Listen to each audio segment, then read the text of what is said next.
unto them, If any man of you bring an offering unto the Lord, ye shall bring your offering of the cattle, even of the herd, and of the flock. If his offering be a burnt sacrifice of the herd, let him offer a male without blemish. He shall offer it of his own voluntary will at the door of the tabernacle of the congregation before the Lord. And he shall put his hand upon the head of the burnt offering, and it shall be accepted for him to make atonement for him. And he shall kill the bullock before the Lord. And the priests, Aaron's sons, shall bring the blood, and sprinkle the blood round about upon the altar that is by the door of the tabernacle of the congregation. And he shall flay the burnt offering, and cut it into his pieces. And the sons of Aaron the priest shall put fire upon the altar, and lay the wood in order upon the fire. And the priests, Aaron's sons, shall lay the parts, the head and the fat, in order upon the wood that is on the fire, which is upon the altar. But his inwards and his legs shall he wash in water, and the priest shall burn all on the altar, to be a burnt sacrifice, an offering made by fire, of a sweet savor unto the Lord. And if his offering be of the flocks, namely of the sheep or of the goats, for a burnt sacrifice, he shall bring it a male without blemish. And he shall kill it on the side of the altar northward before the Lord. And the priests, Aaron's sons, shall sprinkle his blood round about upon the altar. And he shall cut it into his pieces, with his head and his fat, and the priest shall lay them in order on the wood that is on the fire which is upon the altar. But he shall wash the inwards and the legs with water, and the priest shall bring it all, and burn it upon the altar. It is a burnt sacrifice, an offering made by fire, of a sweet savor unto the Lord. And if the burnt sacrifice for his offering to the Lord be of fowls, then he shall bring his offering of turtle doves, or of young pigeons. And the priest shall bring it unto the altar, and wring off his head, and burn it on the altar. And the blood thereof shall be wrung out at the side of the altar. And he shall pluck away his crop with his feathers, and cast it beside the altar on the east part, by the place of the ashes. And he shall cleave it with the wings thereof, but shall not divide it asunder. And the priest shall burn it upon the altar, upon the wood that is upon the fire. It is a burnt sacrifice, an offering made by fire, of a sweet savor unto the Lord. Leviticus chapter 2. And when any will offer a meat offering unto the Lord, his offering shall be of fine flour, and he shall pour oil upon it, and put frankincense thereon. And he shall bring it to Aaron's sons the priests, and he shall take thereout his handful of the flour thereof, and of the oil thereof, with all the frankincense thereof. And the priest shall burn the memorial of it upon the altar, to be an offering made by fire, of a sweet savor unto the Lord. And the remnant of the meat offering shall be Aaron's and his sons. It is a thing most holy of the offerings of the Lord made by fire. And if thou bring an oblation of a meat offering baken in the oven, it shall be unleavened cakes of fine flour mingled with oil, or unleavened wafers anointed with oil. And if thy oblation be a meat offering baken in a pan, it shall be of fine flour unleavened mingled with oil. Thou shalt part it in pieces, and pour oil thereon. It is a meat offering. And if thy oblation be a meat offering baken in the frying pan, it shall be made of fine flour with oil. And thou shalt bring the meat offering that is made of these things unto the Lord. And when it is presented unto the priest, he shall bring it unto the altar. And the priest shall take from the meat offering a memorial thereof, and shall burn it upon the altar. It is an offering made by fire, of a sweet savour unto the Lord. And that which is left of the meat offering shall be Aaron's and his sons'. It is a thing most holy of the offerings of the Lord, made by fire. No meat offering which ye shall bring unto the Lord shall be made with leaven, for ye shall burn no leaven, nor any honey, in any offering of the Lord made by fire.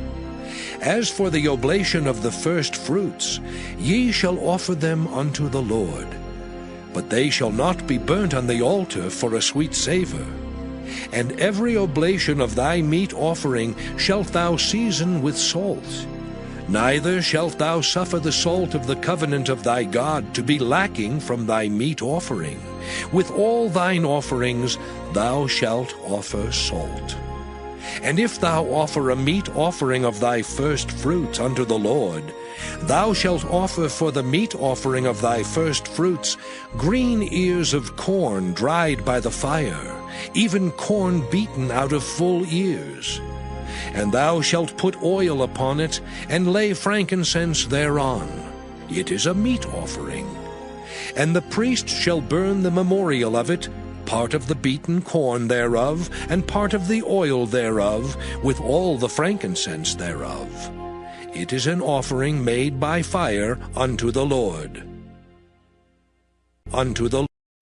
Leviticus chapter 3. And if his oblation be a sacrifice of peace offering, if he offer it of the herd, whether it be a male or female, he shall offer it without blemish before the Lord. And he shall lay his hand upon the head of his offering, and kill it at the door of the tabernacle of the congregation. And Aaron's sons, the priests, shall sprinkle the blood upon the altar round about. And he shall offer of the sacrifice of the peace offering, an offering made by fire unto the Lord.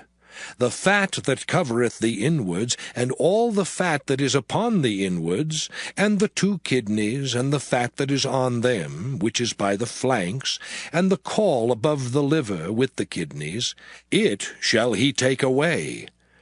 And Aaron's sons shall burn it on the altar upon the burnt sacrifice, which is upon the wood that is on the fire. It is an offering made by fire, of a sweet savour unto the Lord. And if his offering for a sacrifice of peace offering unto the Lord be of the flock, male or female, he shall offer it without blemish. If he offer a lamb for his offering, then shall he offer it before the Lord. And he shall lay his hand upon the head of his offering, and kill it before the tabernacle of the congregation. And Aaron's sons shall sprinkle the blood thereof round about upon the altar. And he shall offer of the sacrifice of the peace offering, an offering made by fire unto the Lord. The fat thereof, and the whole rump, it shall he take off hard by the backbone, and the fat that covereth the inwards, and all the fat that is upon the inwards. And the 2 kidneys, and the fat that is upon them, which is by the flanks, and the caul above the liver with the kidneys, it shall he take away. And the priest shall burn it upon the altar. It is the food of the offering made by fire unto the Lord. And if his offering be a goat, then he shall offer it before the Lord. And he shall lay his hand upon the head of it, and kill it before the tabernacle of the congregation. And the sons of Aaron shall sprinkle the blood thereof upon the altar round about. And he shall offer thereof his offering, even an offering made by fire unto the Lord. The fat that covereth the inwards, and all the fat that is upon the inwards, and the 2 kidneys, and the fat that is upon them, which is by the flanks, and the caul above the liver with the kidneys, it shall he take away. And the priest shall burn them upon the altar. It is the food of the offering made by fire, for a sweet savour. All the fat is the Lord's. It shall be a perpetual statute for your generations throughout all your dwellings, that ye eat neither fat nor blood. Leviticus chapter 4. And the Lord spake unto Moses, saying, Speak unto the children of Israel, saying, If a soul shall sin through ignorance against any of the commandments of the Lord concerning things which ought not to be done, and shall do against any of them, if the priest that is anointed do sin according to the sin of the people, then let him bring for his sin, which he hath sinned, a young bullock without blemish unto the Lord for a sin offering. And he shall bring the bullock unto the door of the tabernacle of the congregation before the Lord, and shall lay his hand upon the bullock's head, and kill the bullock before the Lord. And the priest that is anointed shall take of the bullock's blood, and bring it to the tabernacle of the congregation. And the priest shall dip his finger in the blood, and sprinkle of the blood 7 times before the Lord, before the veil of the sanctuary. And the priest shall put some of the blood upon the horns of the altar of sweet incense before the Lord, which is in the tabernacle of the congregation, and shall pour all the blood of the bullock at the bottom of the altar of the burnt offering, which is at the door of the tabernacle of the congregation. And he shall take off from it all the fat of the bullock for the sin offering, the fat that covereth the inwards, and all the fat that is upon the inwards, and the 2 kidneys, and the fat that is upon them, which is by the flanks, and the caul above the liver, with the kidneys, it shall he take away, as it was taken off from the bullock of the sacrifice of peace offerings, and the priest shall burn them upon the altar of the burnt offering. And the skin of the bullock and all his flesh, with his head and with his legs, and his inwards and his dung, even the whole bullock shall he carry forth without the camp unto a clean place, where the ashes are poured out, and burn him on the wood with fire.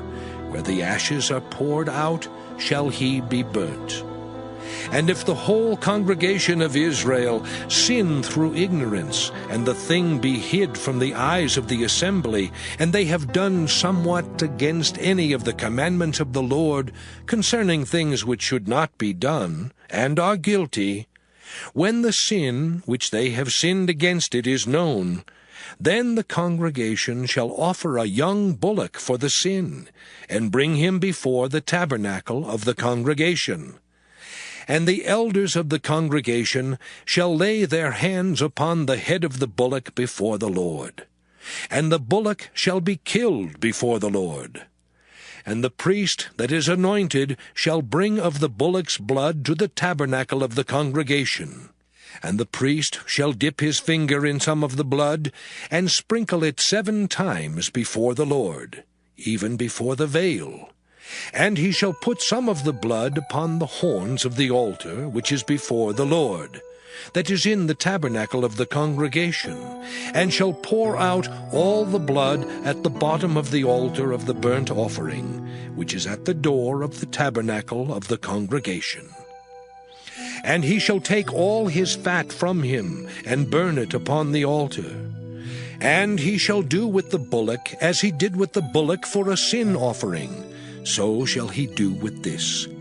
And the priest shall make an atonement for them, and it shall be forgiven them. And he shall carry forth the bullock without the camp, and burn him as he burned the first bullock. It is a sin offering for the congregation. When a ruler hath sinned, and done somewhat through ignorance against any of the commandments of the Lord his God, concerning things which should not be done, and is guilty, or if his sin, wherein he hath sinned, come to his knowledge, he shall bring his offering, a kid of the goats, a male without blemish.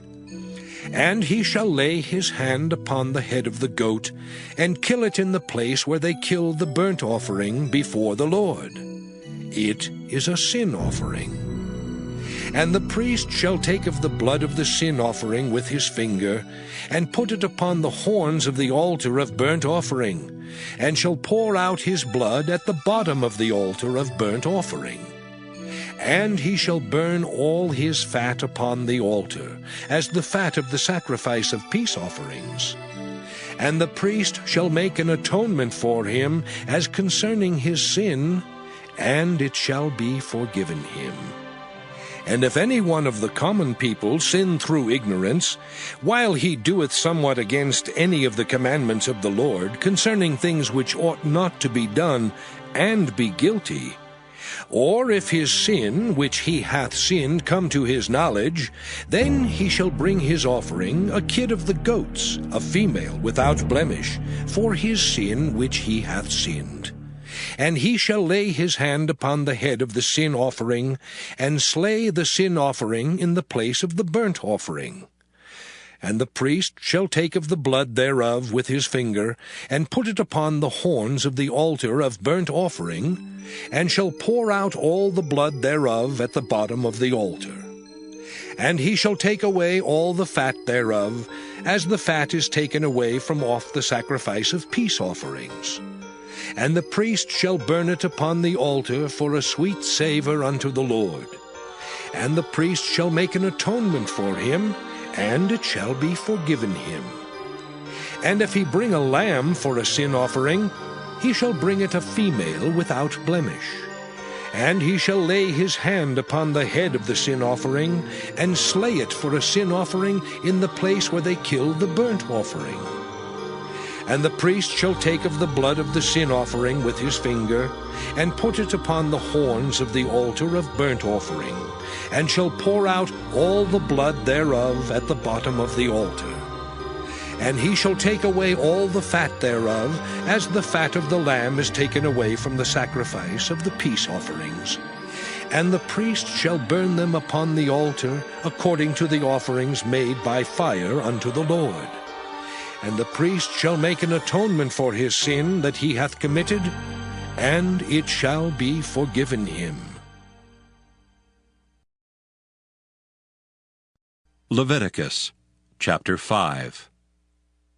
And if a soul sin, and hear the voice of swearing, and is a witness, whether he hath seen or known of it, if he do not utter it, then he shall bear his iniquity.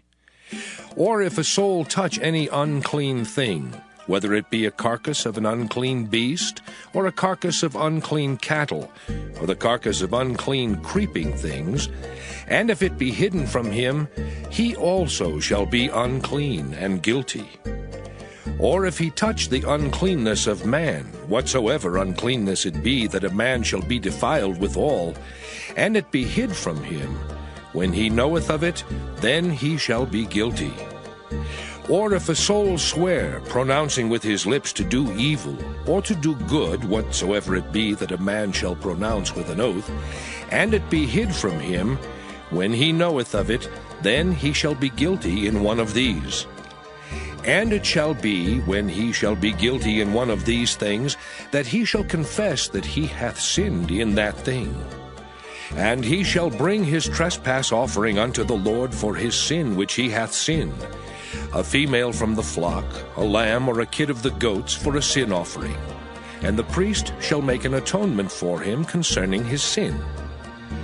And if he be not able to bring a lamb, then he shall bring for his trespass which he hath committed 2 turtle doves or 2 young pigeons unto the Lord, one for a sin offering, and the other for a burnt offering. And he shall bring them unto the priest, who shall offer that which is for the sin offering first, and wring off his head from his neck, but shall not divide it asunder. And he shall sprinkle of the blood of the sin offering upon the side of the altar, and the rest of the blood shall be wrung out at the bottom of the altar. It is a sin offering. And he shall offer the second for a burnt offering according to the manner. And the priest shall make an atonement for him for his sin which he hath sinned, and it shall be forgiven him. But if he be not able to bring 2 turtle doves or 2 young pigeons, then he that sinned shall bring for his offering the 10th part of an ephah of fine flour for a sin offering. He shall put no oil upon it, neither shall he put any frankincense thereon, for it is a sin offering.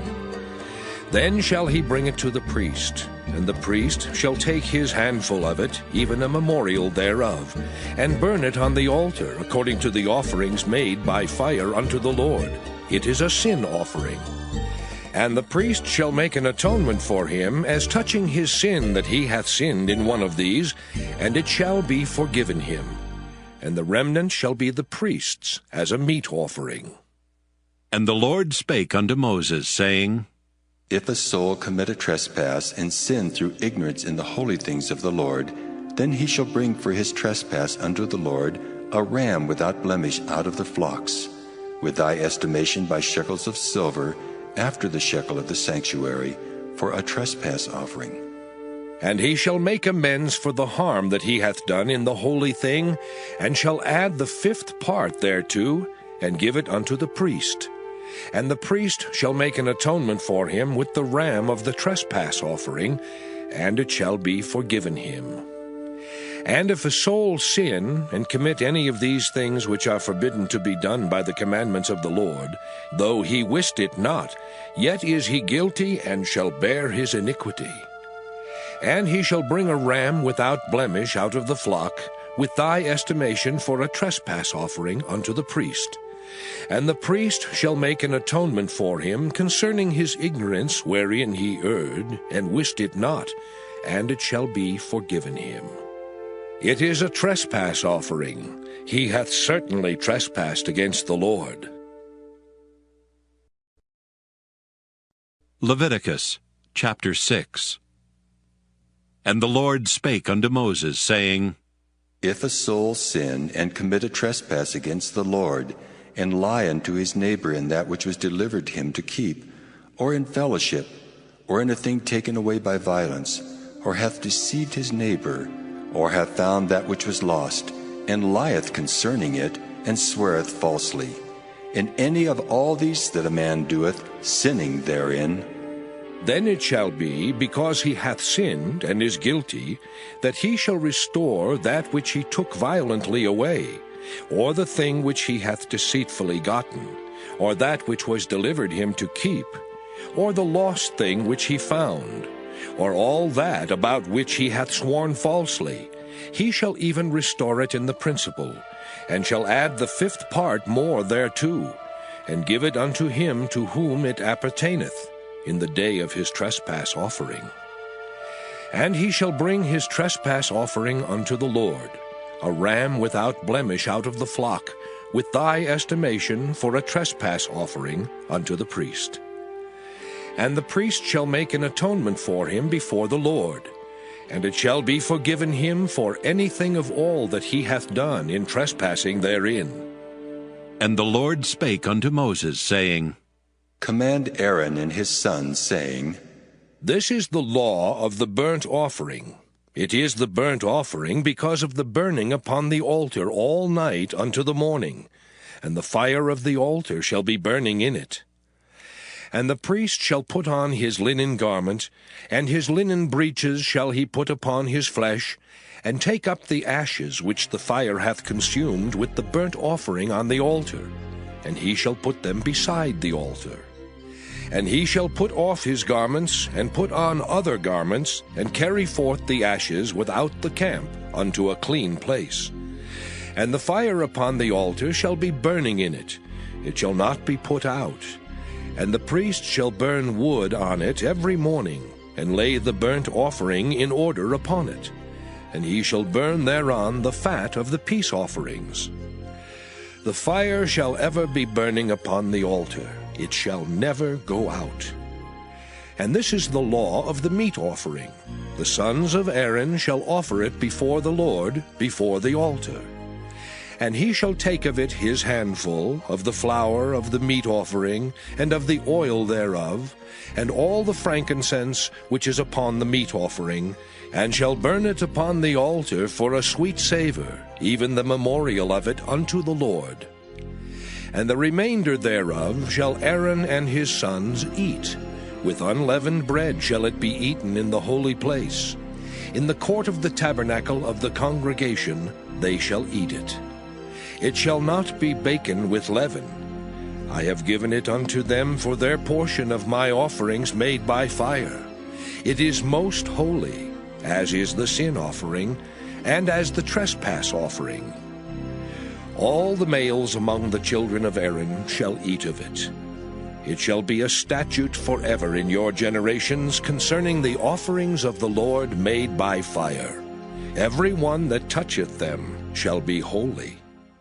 And the Lord spake unto Moses, saying, This is the offering of Aaron and of his sons, which they shall offer unto the Lord in the day when he is anointed. The 10th part of an ephah of fine flour for a meat offering perpetual, half of it in the morning, and half thereof at night. In a pan it shall be made with oil, and when it is baken, thou shalt bring it in, and the baken pieces of the meat offering shalt thou offer for a sweet savour unto the Lord. And the priest of his sons that is anointed in his stead shall offer it. It is a statute forever unto the Lord. It shall be wholly burnt. For every meat offering for the priest shall be wholly burnt. It shall not be eaten. And the Lord spake unto Moses, saying, Speak unto Aaron and to his sons, saying, This is the law of the sin offering. In the place where the burnt offering is killed, shall the sin offering be killed before the Lord. It is most holy. The priest that offereth it for sin shall eat it. In the holy place shall it be eaten, in the court of the tabernacle of the congregation. Whatsoever shall touch the flesh thereof shall be holy. And when there is sprinkled of the blood thereof upon any garment, thou shalt wash that whereon it was sprinkled in the holy place. But the earthen vessel wherein it is sodden shall be broken. And if it be sodden in a brazen pot, it shall be both scoured and rinsed in water. All the males among the priests shall eat thereof. It is most holy. And no sin offering, whereof any of the blood is brought into the tabernacle of the congregation to reconcile with all in the holy place, shall be eaten. It shall be burnt in the fire. Leviticus chapter 7. Likewise, this is the law of the trespass offering. It is most holy. In the place where they kill the burnt offering shall they kill the trespass offering, and the blood thereof shall he sprinkle round about upon the altar. And he shall offer of it all the fat thereof, the rump and the fat that covereth the inwards, and the 2 kidneys and the fat that is on them, which is by the flanks, and the caul that is above the liver, with the kidneys, it shall he take away. And the priest shall burn them upon the altar for an offering made by fire unto the Lord. It is a trespass offering. Every male among the priests shall eat thereof. It shall be eaten in the holy place. It is most holy. As the sin offering is, so is the trespass offering. There is one law for them. The priest that maketh atonement therewith shall have it. And the priest that offereth any man's burnt offering, even the priest shall have to himself the skin of the burnt offering which he hath offered. And all the meat offering that is baken in the oven, and all that is dressed in the frying pan and in the pan, shall be the priest's that offereth it. And every meat offering mingled with oil and dry shall all the sons of Aaron have, one as much as another. And this is the law of the sacrifice of peace offerings, which he shall offer unto the Lord.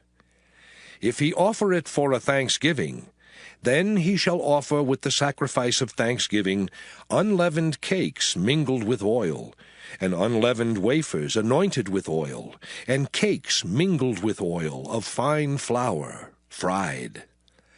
Besides the cakes, he shall offer for his offering leavened bread with the sacrifice of thanksgiving of his peace offerings. And of it he shall offer one out of the whole oblation for an heave offering unto the Lord. And it shall be the priest's that sprinkleth the blood of the peace offerings. And the flesh of the sacrifice of his peace offerings for thanksgiving shall be eaten the same day that it is offered.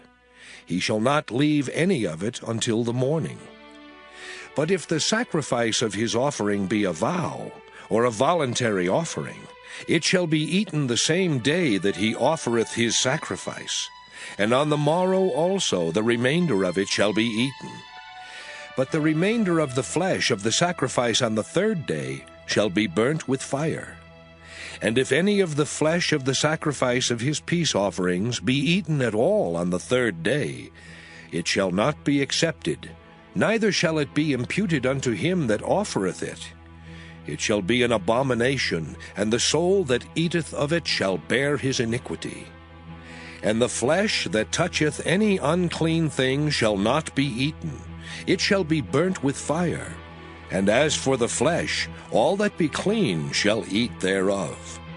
But the soul that eateth of the flesh of the sacrifice of peace offerings, that pertain unto the Lord, having his uncleanness upon him, even that soul shall be cut off from his people.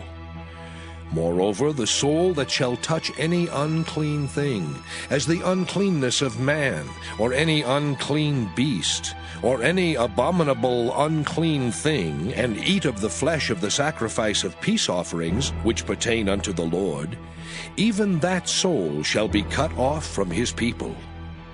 And the Lord spake unto Moses, saying, Speak unto the children of Israel, saying, Ye shall eat no manner of fat, of ox, or of sheep, or of goat. And the fat of the beast that dieth of itself, and the fat of that which is torn with beasts, may be used in any other use, but ye shall in no wise eat of it.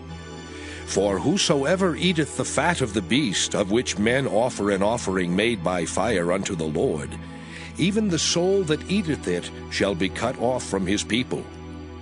Moreover, ye shall eat no manner of blood, whether it be of fowl or of beast, in any of your dwellings. Whatsoever soul it be that eateth any manner of blood, even that soul shall be cut off from his people. And the Lord spake unto Moses, saying, Speak unto the children of Israel, saying, He that offereth the sacrifice of his peace offerings unto the Lord shall bring his oblation unto the Lord of the sacrifice of his peace offerings. His own hands shall bring the offerings of the Lord made by fire. The fat with the breast, it shall he bring, that the breast may be waved for a wave offering before the Lord. And the priest shall burn the fat upon the altar, but the breast shall be Aaron's and his sons'. And the right shoulder shall ye give unto the priest for an heave offering of the sacrifices of your peace offerings. He among the sons of Aaron that offereth the blood of the peace offerings and the fat shall have the right shoulder for his part. For the wave breast and the heave shoulder have I taken of the children of Israel from off the sacrifices of their peace offerings, and have given them unto Aaron the priest and unto his sons by a statute forever from among the children of Israel. This is the portion of the anointing of Aaron, and of the anointing of his sons, out of the offerings of the Lord, made by fire in the day when he presented them to minister unto the Lord in the priest's office, which the Lord commanded to be given them of the children of Israel in the day that he anointed them, by a statute forever throughout their generations. This is the law of the burnt offering, of the meat offering, and of the sin offering, and of the trespass offering, and of the consecrations, and of the sacrifice of the peace offerings, which the Lord commanded Moses in Mount Sinai, in the day that he commanded the children of Israel to offer their oblations unto the Lord in the wilderness of Sinai. Leviticus chapter 8. And the Lord spake unto Moses, saying, Take Aaron and his sons with him, and the garments and the anointing oil, and a bullock for the sin offering, and 2 rams and a basket of unleavened bread. And gather thou all the congregation together unto the door of the tabernacle of the congregation. And Moses did as the Lord commanded him. And the assembly was gathered together unto the door of the tabernacle of the congregation. And Moses said unto the congregation, This is the thing which the Lord commanded to be done. And Moses brought Aaron and his sons, and washed them with water. And he put upon him the coat, and girded him with the girdle, and clothed him with the robe, and put the ephod upon him. And he girded him with the curious girdle of the ephod, and bound it unto him therewith. And he put the breastplate upon him. Also he put in the breastplate the Urim and the Thummim. And he put the mitre upon his head. Also upon the mitre, even upon his forefront, did he put the golden plate, the holy crown, as the Lord commanded Moses. And Moses took the anointing oil, and anointed the tabernacle and all that was therein, and sanctified them. And he sprinkled thereof upon the altar 7 times, and anointed the altar and all his vessels, both the laver and his foot, to sanctify them. And he poured of the anointing oil upon Aaron's head, and anointed him to sanctify him. And Moses brought Aaron's sons, and put coats upon them, and girded them with girdles, and put bonnets upon them, as the Lord commanded Moses. And he brought the bullock for the sin offering, and Aaron and his sons laid their hands upon the head of the bullock for the sin offering. And he slew it, and Moses took the blood, and put it upon the horns of the altar round about with his finger, and purified the altar, and poured the blood at the bottom of the altar, and sanctified it, to make reconciliation upon it. And he took all the fat that was upon the inwards, and the caul above the liver, and the 2 kidneys and their fat, and Moses burned it upon the altar. But the bullock and his hide, his flesh and his dung, he burnt with fire without the camp, as the Lord commanded Moses. And he brought the ram for the burnt offering, and Aaron and his sons laid their hands upon the head of the ram, and he killed it, and Moses sprinkled the blood upon the altar round about. And he cut the ram into pieces, and Moses burnt the head and the pieces and the fat. And he washed the inwards and the legs in water, and Moses burnt the whole ram upon the altar. It was a burnt sacrifice for a sweet savor, and an offering made by fire unto the Lord, as the Lord commanded Moses. And he brought the other ram, the ram of consecration, and Aaron and his sons laid their hands upon the head of the ram, and he slew it. And Moses took of the blood of it, and put it upon the tip of Aaron's right ear, and upon the thumb of his right hand, and upon the great toe of his right foot. And he brought Aaron's sons, and Moses put of the blood upon the tip of their right ear, and upon the thumbs of their right hands, and upon the great toes of their right feet. And Moses sprinkled the blood upon the altar round about. And he took the fat and the rump, and all the fat that was upon the inwards, and the caul above the liver, and the 2 kidneys and their fat, and the right shoulder. And out of the basket of unleavened bread that was before the Lord, he took 1 unleavened cake, and a cake of oiled bread, and 1 wafer, and put them on the fat, and upon the right shoulder. And he put all upon Aaron's hands, and upon his sons' hands, and waved them for a wave offering before the Lord. And Moses took them from off their hands, and burnt them on the altar upon the burnt offering. They were consecrations for a sweet savor. It is an offering made by fire unto the Lord. And Moses took the breast, and waved it for a wave offering before the Lord. For of the ram of consecration it was Moses' part, as the Lord commanded Moses. And Moses took of the anointing oil, and of the blood which was upon the altar, and sprinkled it upon Aaron, and upon his garments, and upon his sons, and upon his sons' garments with him, and sanctified Aaron and his garments, and his sons' garments with him. And Moses said unto Aaron and to his sons, Boil the flesh at the door of the tabernacle of the congregation, and there eat it with the bread that is in the basket of consecrations, as I commanded, saying, Aaron and his sons shall eat it. And that which remaineth of the flesh and of the bread shall ye burn with fire. And ye shall not go out of the door of the tabernacle of the congregation in 7 days, until the days of your consecration be at an end. For 7 days shall he consecrate you. As he hath done this day, so the Lord hath commanded to do, to make an atonement for you. Therefore shall ye abide at the door of the tabernacle of the congregation day and night 7 days, and keep the charge of the Lord, that ye die not, for so I am commanded. So Aaron and his sons did all things which the Lord commanded by the hand of Moses. Leviticus chapter 9. And it came to pass on the 8th day that Moses called Aaron and his sons and the elders of Israel. And he said unto Aaron, Take thee a young calf for a sin offering, and a ram for a burnt offering, without blemish, and offer them before the Lord. And unto the children of Israel thou shalt speak, saying, Take ye a kid of the goats for a sin offering, and a calf and a lamb, both of the first year, without blemish, for a burnt offering. Also a bullock and a ram for peace offerings, to sacrifice before the Lord. And a meat offering mingled with oil. For today the Lord will appear unto you. And they brought that which Moses commanded before the tabernacle of the congregation. And all the congregation drew near and stood before the Lord. And Moses said, This is the thing which the Lord commanded that ye should do, and the glory of the Lord shall appear unto you.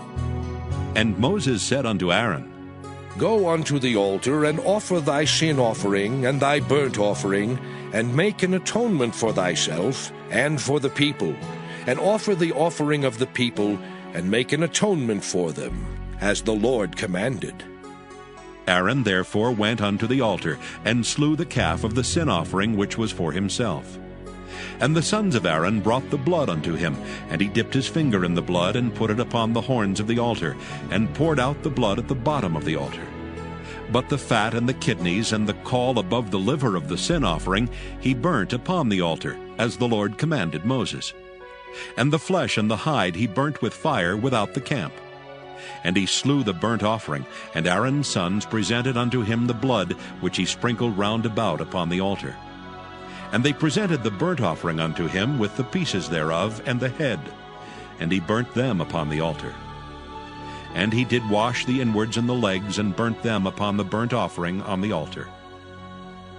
And he brought the people's offering, and took the goat which was the sin offering for the people, and slew it, and offered it for sin as the first. And he brought the burnt offering, and offered it according to the manner.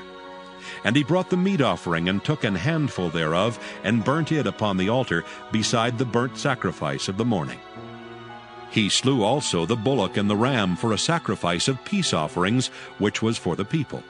And Aaron's sons presented unto him the blood which he sprinkled upon the altar round about, and the fat of the bullock and of the ram, the rump, and that which covereth the inwards and the kidneys, and the caul above the liver. And they put the fat upon the breasts, and he burnt the fat upon the altar. And the breasts and the right shoulder Aaron waved for a wave offering before the Lord, as Moses commanded. And Aaron lifted up his hand toward the people, and blessed them, and came down from offering of the sin offering, and the burnt offering, and peace offerings. And Moses and Aaron went into the tabernacle of the congregation, and came out and blessed the people, and the glory of the Lord appeared unto all the people. And there came a fire out from before the Lord, and consumed upon the altar the burnt offering and the fat, which when all the people saw, they shouted, and fell on their faces. Leviticus chapter 10. And Nadab and Abihu the sons of Aaron took either of them his censer, and put fire therein, and put incense thereon, and offered strange fire before the Lord, which he commanded them not. And there went out fire from the Lord, and devoured them, and they died before the Lord. Then Moses said unto Aaron, This is it that the Lord spake, saying, I will be sanctified in them that come nigh me, and before all the people I will be glorified. And Aaron held his peace. And Moses called Mishael and Elzaphan, the sons of Uzziel, the uncle of Aaron, and said unto them, Come near, carry your brethren from before the sanctuary out of the camp. So they went near, and carried them in their coats out of the camp, as Moses had said. And Moses said unto Aaron, and unto Eleazar, and unto Ithamar his sons, Uncover not your heads, neither rend your clothes, lest ye die, and lest wrath come upon all the people. But let your brethren, the whole house of Israel, bewail the burning which the Lord hath kindled. And ye shall not go out from the door of the tabernacle of the congregation, lest ye die. For the anointing oil of the Lord is upon you. And they did according to the word of Moses. And the Lord spake unto Aaron, saying, Do not drink wine nor strong drink, thou nor thy sons with thee, when ye go into the tabernacle of the congregation, lest ye die. It shall be a statute forever throughout your generations, and that ye may put difference between holy and unholy, and between unclean and clean, and that ye may teach the children of Israel all the statutes which the Lord has spoken unto them by the hand of Moses. And Moses spake unto Aaron, and unto Eleazar, and unto Ithamar his sons that were left. Take the meat offering that remaineth of the offerings of the Lord made by fire, and eat it without leaven beside the altar, for it is most holy. And ye shall eat it in the holy place, because it is thy due, and thy son's due, of the sacrifices of the Lord made by fire, for so I am commanded. And the wave breast and heave shoulder shall ye eat in a clean place, thou and thy sons and thy daughters with thee, for they be thy due, and thy sons' due, which are given out of the sacrifices of peace offerings of the children of Israel. The heave shoulder and the wave breast shall they bring with the offerings made by fire of the fat, to wave it for a wave offering before the Lord. And it shall be thine and thy sons with thee, by a statute forever, as the Lord hath commanded. And Moses diligently sought the goat of the sin offering, and behold, it was burnt. And he was angry with Eleazar and Ithamar, the sons of Aaron, which were left alive, saying, Wherefore have ye not eaten the sin offering in the holy place, seeing it is most holy? And God hath given it you to bear the iniquity of the congregation, to make atonement for them before the Lord. Behold, the blood of it was not brought in within the holy place. Ye should indeed have eaten it in the holy place, as I commanded. And Aaron said unto Moses, Behold, this day have they offered their sin offering and their burnt offering before the Lord, and such things have befallen me. And if I had eaten the sin offering today, should it have been accepted in the sight of the Lord? And when Moses heard that, he was content. Leviticus chapter 11. And the Lord spake unto Moses and to Aaron, saying unto them, Speak unto the children of Israel, saying, These are the beasts which ye shall eat among all the beasts that are on the earth. Whatsoever parteth the hoof, and is cloven-footed, and cheweth the cud among the beasts, that shall ye eat. Nevertheless, these shall ye not eat of them that chew the cud, or of them that divide the hoof, as the camel, because he cheweth the cud, but divideth not the hoof. He is unclean unto you. And the coney, because he cheweth the cud, but divideth not the hoof. He is unclean unto you. And the hare, because he cheweth the cud, but divideth not the hoof. He is unclean unto you. And the swine, though he divide the hoof, and be cloven-footed, yet he cheweth not the cud. He is unclean to you. Of their flesh shall ye not eat, and their carcass shall ye not touch. They are unclean to you. These shall ye eat of all that are in the waters. Whatsoever hath fins and scales in the waters, in the seas and in the rivers, them shall ye eat. And all that have not fins and scales in the seas and in the rivers, of all that move in the waters, and of any living thing which is in the waters, they shall be an abomination unto you. They shall be even an abomination unto you. Ye shall not eat of their flesh, but ye shall have their carcasses in abomination. Whatsoever hath no fins nor scales in the waters, that shall be an abomination unto you. And these are they which ye shall have in abomination among the fowls. They shall not be eaten, they are an abomination: the eagle, and the ossifrage, and the osprey, and the vulture, and the kite after his kind, every raven after his kind, and the owl, and the nighthawk, and the cuckoo, and the hawk after his kind, and the little owl, and the cormorant, and the great owl, and the swan, and the pelican, and the gyre eagle, and the stork, the heron after her kind, and the lapwing, and the bat. All fowls that creep, going upon all four, shall be an abomination unto you. Yet these may ye eat of every flying, creeping thing that goeth upon all four, which have legs above their feet to leap withal upon the earth. Even these of them ye may eat, the locust after his kind, and the bald locust after his kind, and the beetle after his kind, and the grasshopper after his kind. But all other flying, creeping things which have 4 feet shall be an abomination unto you. And for these ye shall be unclean. Whosoever toucheth the carcass of them shall be unclean until the even. And whosoever beareth aught of the carcass of them shall wash his clothes, and be unclean until the even. The carcasses of every beast which divideth the hoof, and is not cloven-footed, nor cheweth the cud, are unclean unto you. Every one that toucheth them shall be unclean. And whatsoever goeth upon his paws among all manner of beasts that go on all 4, those are unclean unto you.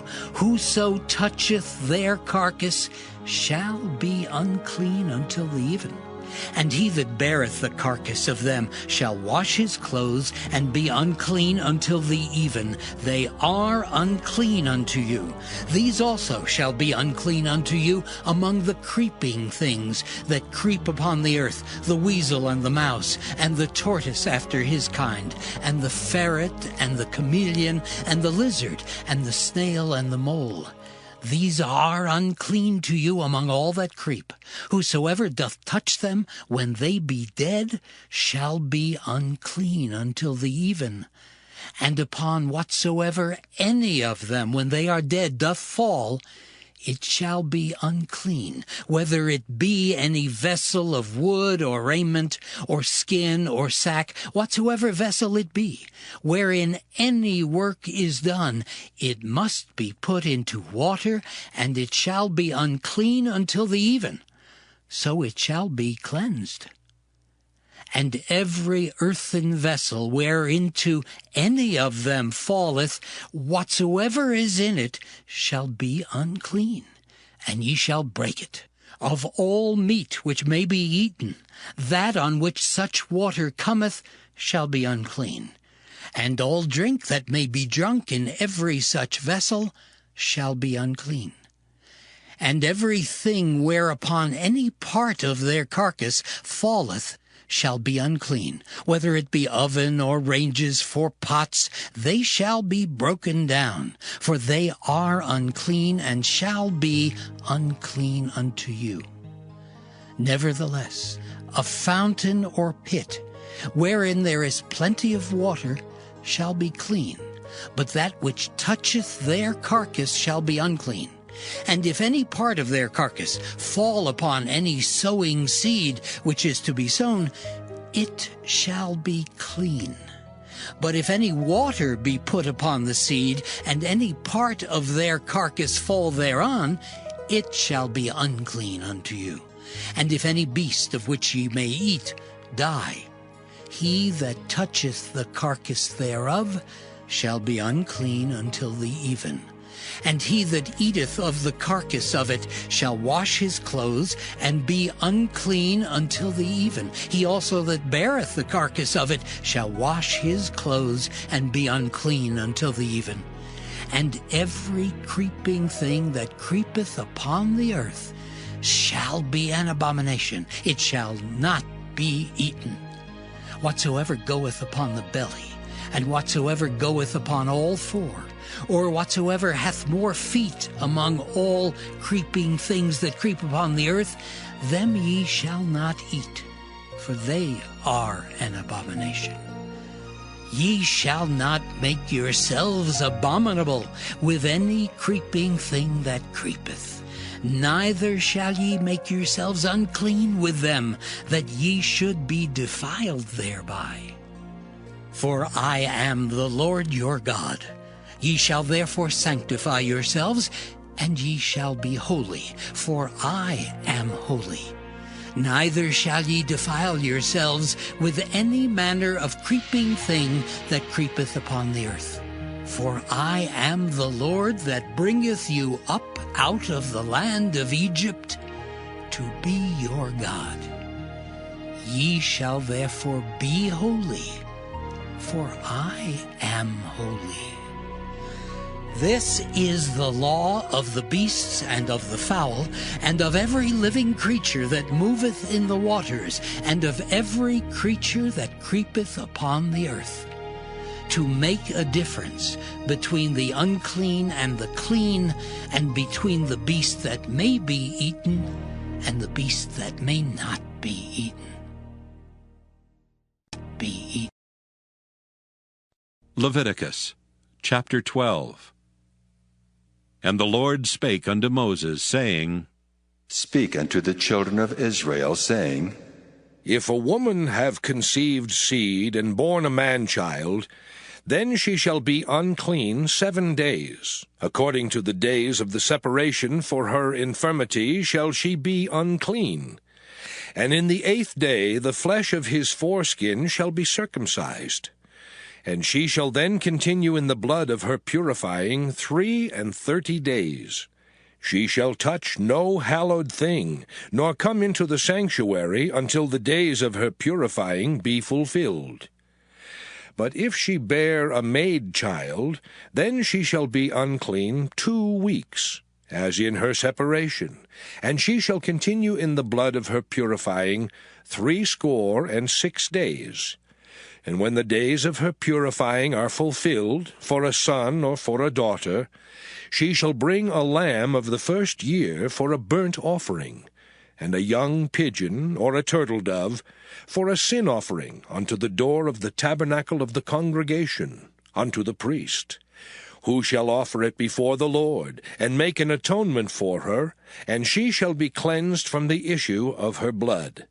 This is the law for her that hath borne a male or a female.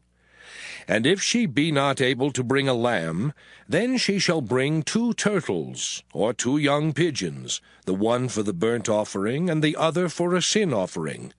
And the priest shall make an atonement for her, and she shall be clean. Leviticus chapter 13. And the Lord spake unto Moses and Aaron, saying, When a man shall have in the skin of his flesh a rising, a scab or bright spot, and it be in the skin of his flesh like the plague of leprosy, then he shall be brought unto Aaron the priest, or unto one of his sons, the priests. And the priest shall look on the plague in the skin of the flesh, and when the hair in the plague is turned white, and the plague in sight be deeper than the skin of his flesh, it is a plague of leprosy, and the priest shall look on him and pronounce him unclean. If the bright spot be white in the skin of his flesh, and in sight be not deeper than the skin, and the hair thereof be not turned white, then the priest shall shut up him that hath the plague 7 days. And the priest shall look on him the 7th day, and behold, if the plague in his sight be at a stay, and the plague spread not in the skin, then the priest shall shut him up 7 days more. And the priest shall look on him again the 7th day, and behold, if the plague be somewhat dark, and the plague spread not in the skin, the priest shall pronounce him clean. It is but a scab, and he shall wash his clothes and be clean. But if the scab spread much abroad in the skin, after that he hath been seen of the priest for his cleansing, he shall be seen of the priest again. And if the priest see that, behold, the scab spreadeth in the skin, then the priest shall pronounce him unclean. It is a leprosy. When the plague of leprosy is in a man, then he shall be brought unto the priest. And the priest shall see him, and behold, if the rising be white in the skin, and it have turned the hair white, and there be quick raw flesh in the rising, it is an old leprosy in the skin of his flesh, and the priest shall pronounce him unclean, and shall not shut him up, for he is unclean. And if a leprosy break out abroad in the skin, and the leprosy cover all the skin of him that hath the plague, from his head even to his foot, wheresoever the priest looketh, then the priest shall consider. And behold, if the leprosy have covered all his flesh, he shall pronounce him clean that hath the plague. It is all turned white, he is clean. But when raw flesh appeareth in him, he shall be unclean. And the priest shall see the raw flesh, and pronounce him to be unclean. For the raw flesh is unclean, it is a leprosy. Or if the raw flesh turn again, and be changed unto white, he shall come unto the priest. And the priest shall see him, and behold, if the plague be turned into white, then the priest shall pronounce him clean that hath the plague, he is clean. The flesh also, in which even in the skin thereof was a boil, and is healed, and in the place of the boil there be a white rising, or a bright spot, white and somewhat reddish, and it be showed to the priest. And if, when the priest seeth it, behold, it be in sight lower than the skin, and the hair thereof be turned white, the priest shall pronounce him unclean. It is a plague of leprosy broken out of the boil. But if the priest look on it, and behold, there be no white hairs therein, and if it be not lower than the skin, but be somewhat dark, then the priest shall shut him up 7 days. And if it spread much abroad in the skin, then the priest shall pronounce him unclean. It is a plague. But if the bright spot stay in his place and spread not, it is a burning boil, and the priest shall pronounce him clean. Or if there be any flesh in the skin whereof there is a hot burning, and the quick flesh that burneth have a white bright spot, somewhat reddish or white, then the priest shall look upon it, and behold, if the hair in the bright spot be turned white, and it be in sight deeper than the skin, it is a leprosy broken out of the burning, wherefore the priest shall pronounce him unclean. It is the plague of leprosy. But if the priest look on it, and behold, there be no white hair in the bright spot, and it be no lower than the other skin, but be somewhat dark, then the priest shall shut him up 7 days.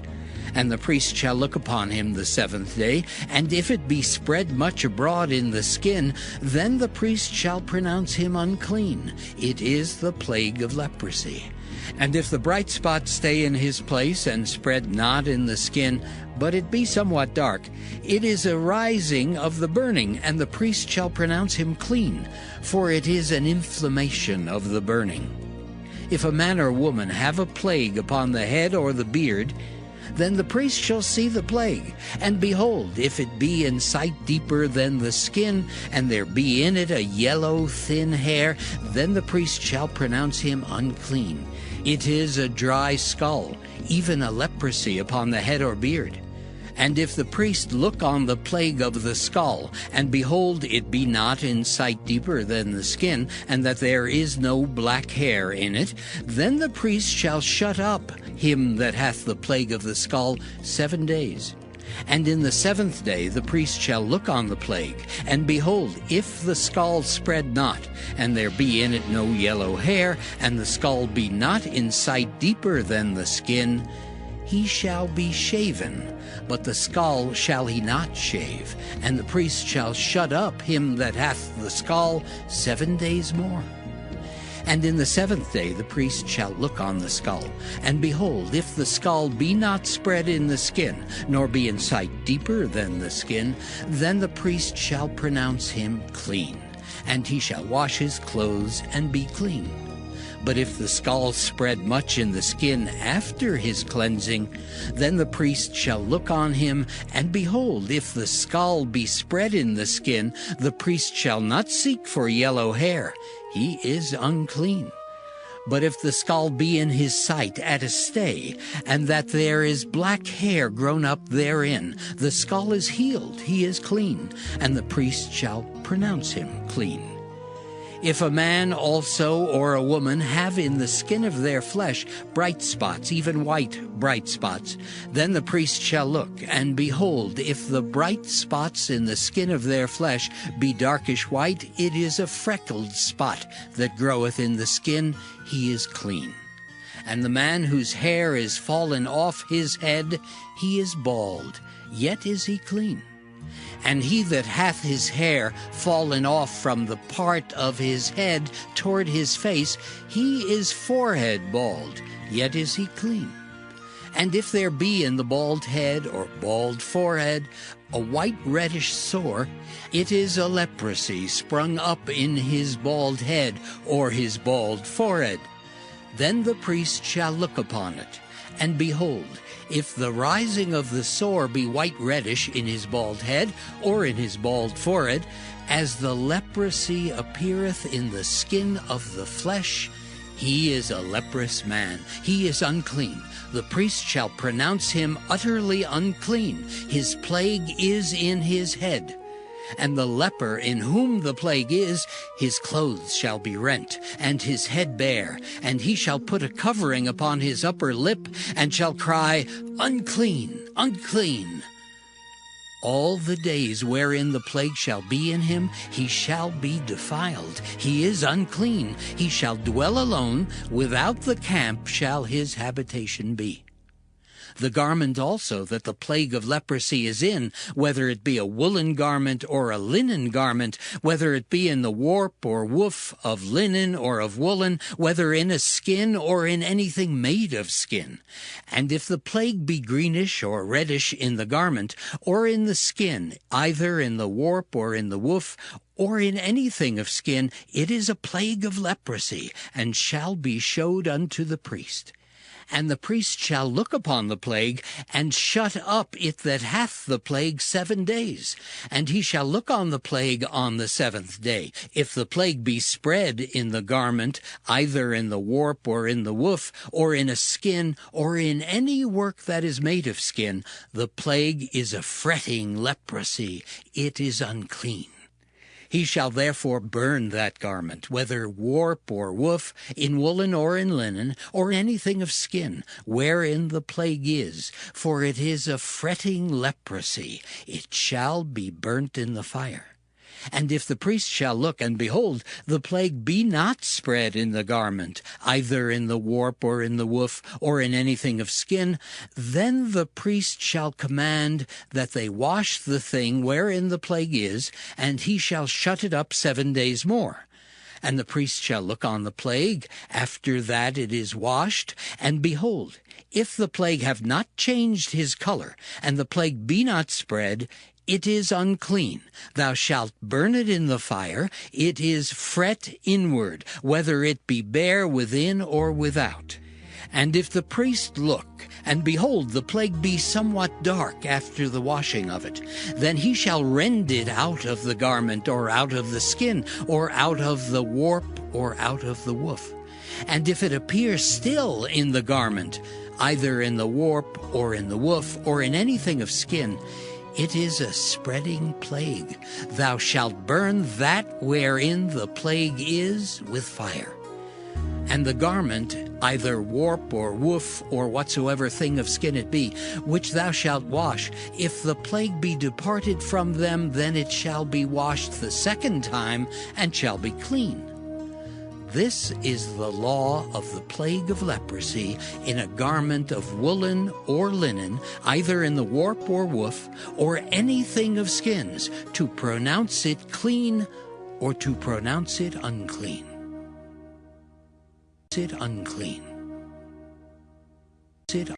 Leviticus chapter 14. And the Lord spake unto Moses, saying, This shall be the law of the leper in the day of his cleansing. he shall be brought unto the priest.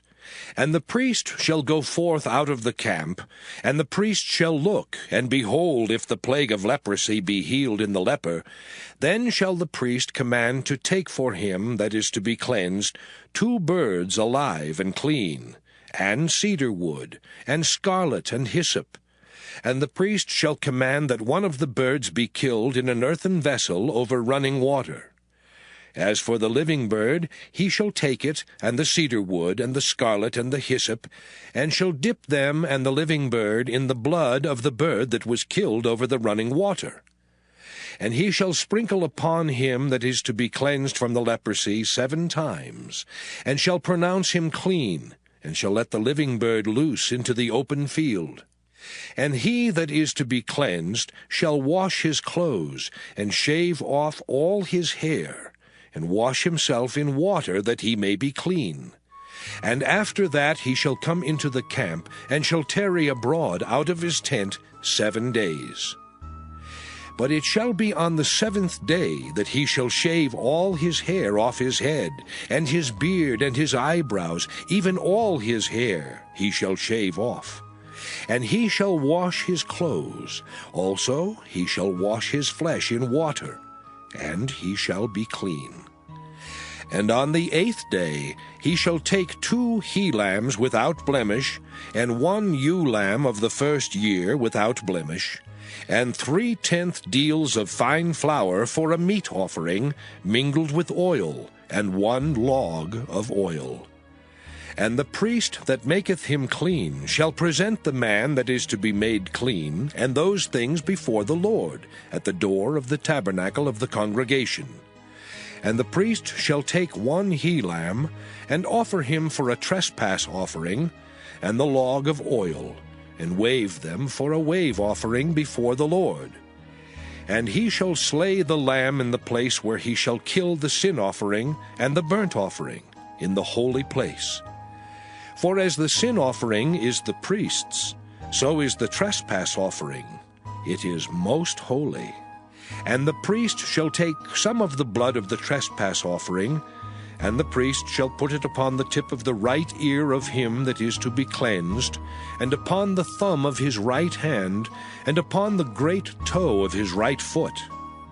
And the priest shall take some of the log of oil, and pour it into the palm of his own left hand. And the priest shall dip his right finger in the oil that is in his left hand, and shall sprinkle of the oil with his finger 7 times before the Lord. And of the rest of the oil that is in his hand shall the priest put upon the tip of the right ear of him that is to be cleansed, and upon the thumb of his right hand, and upon the great toe of his right foot, upon the blood of the trespass offering. And the remnant of the oil that is in the priest's hand he shall pour upon the head of him that is to be cleansed. And the priest shall make an atonement for him before the Lord. And the priest shall offer the sin offering, and make an atonement for him that is to be cleansed from his uncleanness, and afterward he shall kill the burnt offering. And the priest shall offer the burnt offering and the meat offering upon the altar. And the priest shall make an atonement for him, and he shall be clean.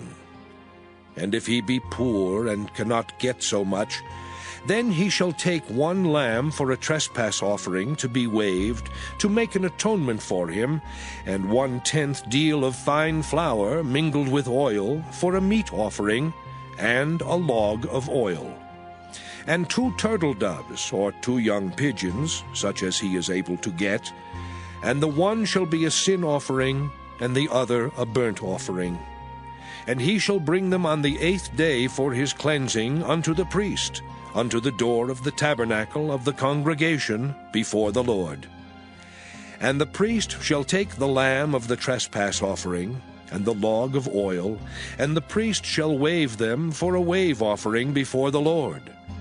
And he shall kill the lamb of the trespass offering, and the priest shall take some of the blood of the trespass offering, and put it upon the tip of the right ear of him that is to be cleansed, and upon the thumb of his right hand, and upon the great toe of his right foot. And the priest shall pour of the oil into the palm of his own left hand. And the priest shall sprinkle with his right finger some of the oil that is in his left hand 7 times before the Lord. And the priest shall put of the oil that is in his hand upon the tip of the right ear of him that is to be cleansed, and upon the thumb of his right hand, and upon the great toe of his right foot, upon the place of the blood of the trespass offering. And the rest of the oil that is in the priest's hand he shall put upon the head of him that is to be cleansed, to make an atonement for him before the Lord. And he shall offer the one of the turtle doves, or of the young pigeons, such as he can get, even such as he is able to get, the one for a sin offering, and the other for a burnt offering with the meat offering. And the priest shall make an atonement for him that is to be cleansed before the Lord. This is the law of him in whom is the plague of leprosy, whose hand is not able to get that which pertaineth to his cleansing. And the Lord spake unto Moses and unto Aaron, saying, When ye be come into the land of Canaan, which I give to you for a possession, and I put the plague of leprosy in a house of the land of your possession, and he that owneth the house shall come and tell the priest, saying, It seemeth to me there is, as it were, a plague in the house.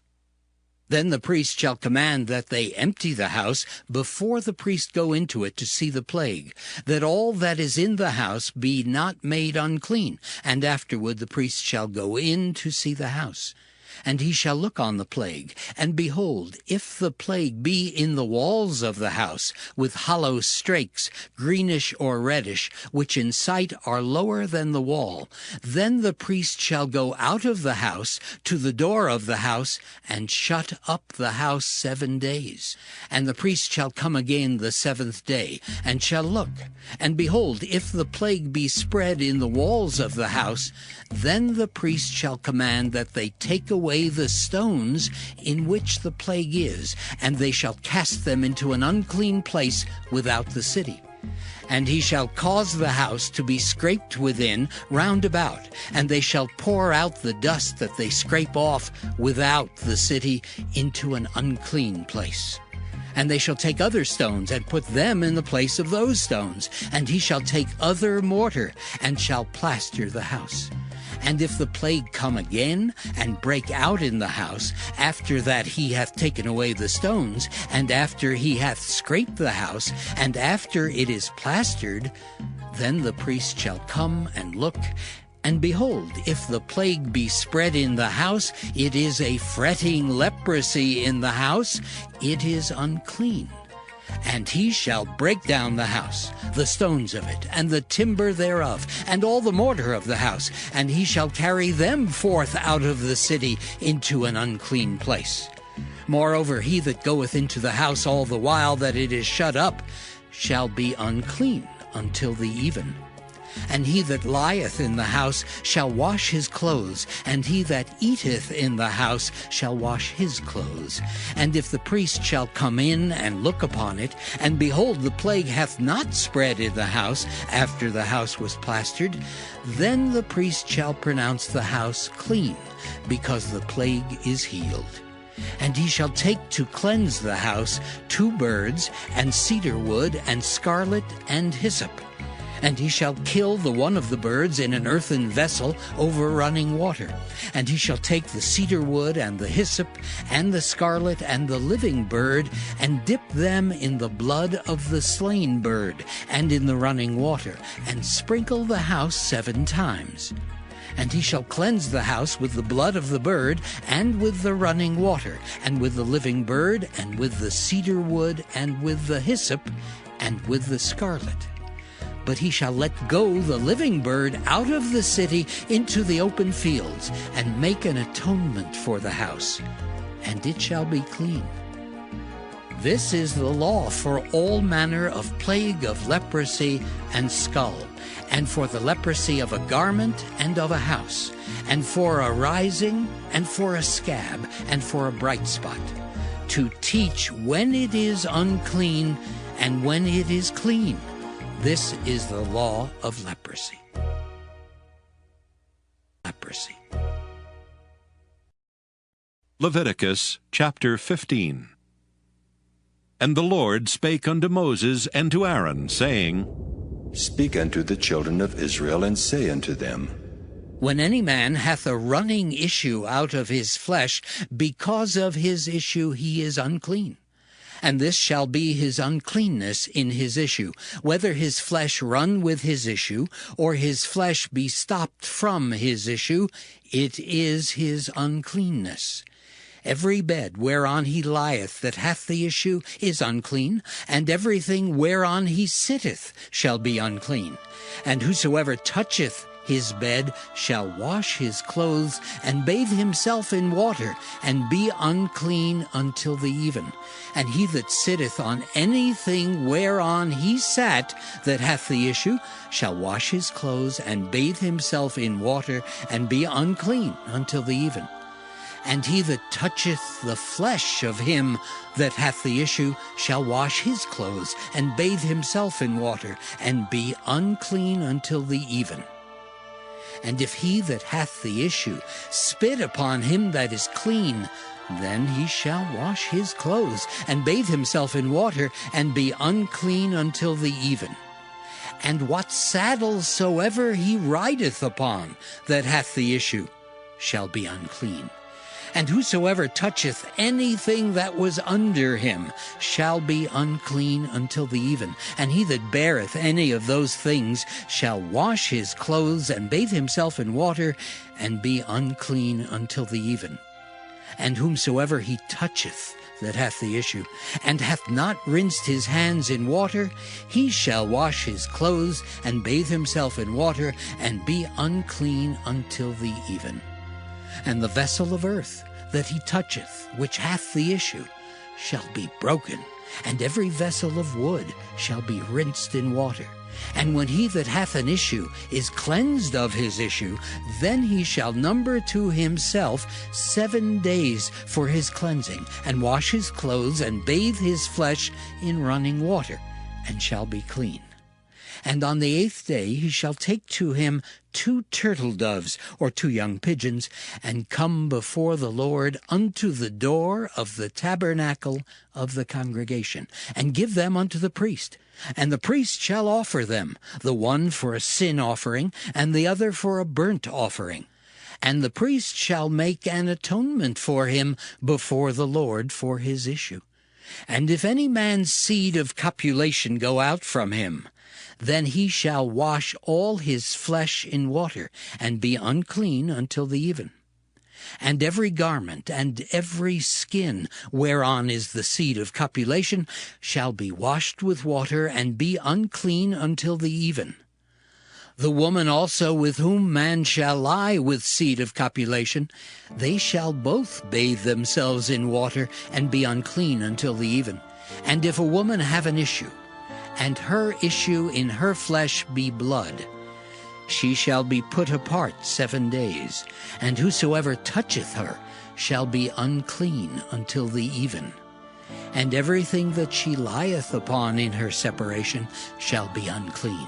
Everything also that she sitteth upon shall be unclean. And whosoever toucheth her bed shall wash his clothes, and bathe himself in water, and be unclean until the even. And whosoever toucheth anything that she sat upon shall wash his clothes, and bathe himself in water, and be unclean until the even.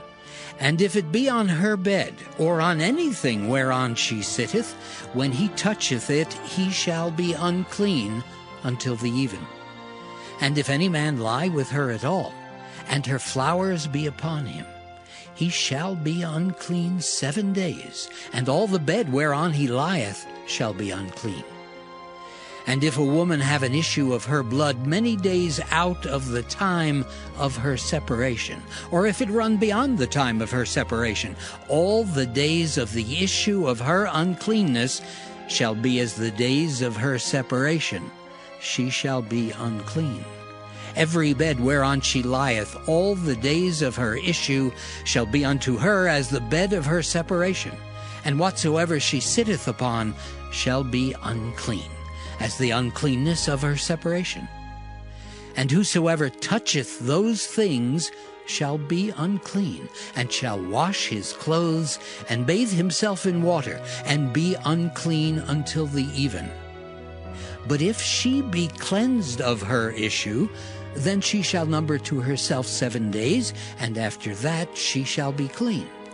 And on the 8th day she shall take unto her 2 turtles, or 2 young pigeons, and bring them unto the priest, to the door of the tabernacle of the congregation. And the priest shall offer the one for a sin offering, and the other for a burnt offering. And the priest shall make an atonement for her before the Lord for the issue of her uncleanness. Thus shall ye separate the children of Israel from their uncleanness, that they die not in their uncleanness when they defile my tabernacle that is among them. This is the law of him that hath an issue, and of him whose seed goeth from him, and is defiled therewith, and of her that is sick of her flowers, and of him that hath an issue, of the man and of the woman, and of him that lieth with her that is unclean. Leviticus chapter 16. And the Lord spake unto Moses after the death of the 2 sons of Aaron, when they offered before the Lord, and died. And the Lord said unto Moses, Speak unto Aaron thy brother, that he come not at all times into the holy place, within the veil before the mercy seat which is upon the ark, that he die not. For I will appear in the cloud upon the mercy seat. Thus shall Aaron come into the holy place with a young bullock for a sin offering, and a ram for a burnt offering. He shall put on the holy linen coat, and he shall have the linen breeches upon his flesh, and shall be girded with a linen girdle, and with the linen mitre shall he be attired. These are holy garments. Therefore shall he wash his flesh in water, and so put them on. And he shall take of the congregation of the children of Israel 2 kids of the goats for a sin offering, and 1 ram for a burnt offering. And Aaron shall offer his bullock of the sin offering, which is for himself, and make an atonement for himself and for his house. And he shall take the 2 goats, and present them before the Lord at the door of the tabernacle of the congregation. And Aaron shall cast lots upon the 2 goats, 1 lot for the Lord, and the other lot for the scapegoat. And Aaron shall bring the goat upon which the Lord's lot fell, and offer him for a sin offering. But the goat on which the lot fell to be the scapegoat shall be presented alive before the Lord, to make an atonement with him, and to let him go for a scapegoat into the wilderness. And Aaron shall bring the bullock of the sin offering, which is for himself, and shall make an atonement for himself and for his house, and shall kill the bullock of the sin offering, which is for himself. And he shall take a censer full of burning coals of fire from off the altar before the Lord, and his hands full of sweet incense beaten small, and bring it within the veil. And he shall put the incense upon the fire before the Lord, that the cloud of the incense may cover the mercy seat that is upon the testimony, that he die not. And he shall take of the blood of the bullock, and sprinkle it with his finger upon the mercy seat eastward. And before the mercy seat shall he sprinkle of the blood with his finger 7 times. Then shall he kill the goat of the sin offering that is for the people, and bring his blood within the veil, and do with that blood as he did with the blood of the bullock, and sprinkle it upon the mercy seat, and before the mercy seat.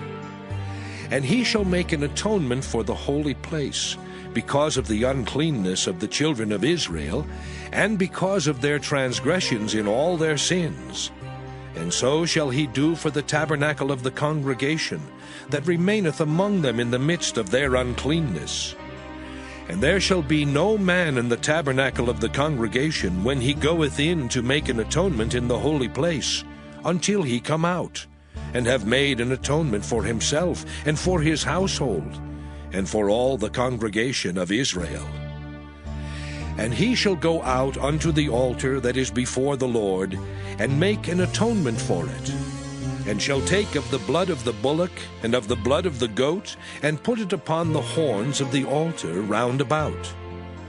And he shall sprinkle of the blood upon it with his finger 7 times, and cleanse it, and hallow it from the uncleanness of the children of Israel.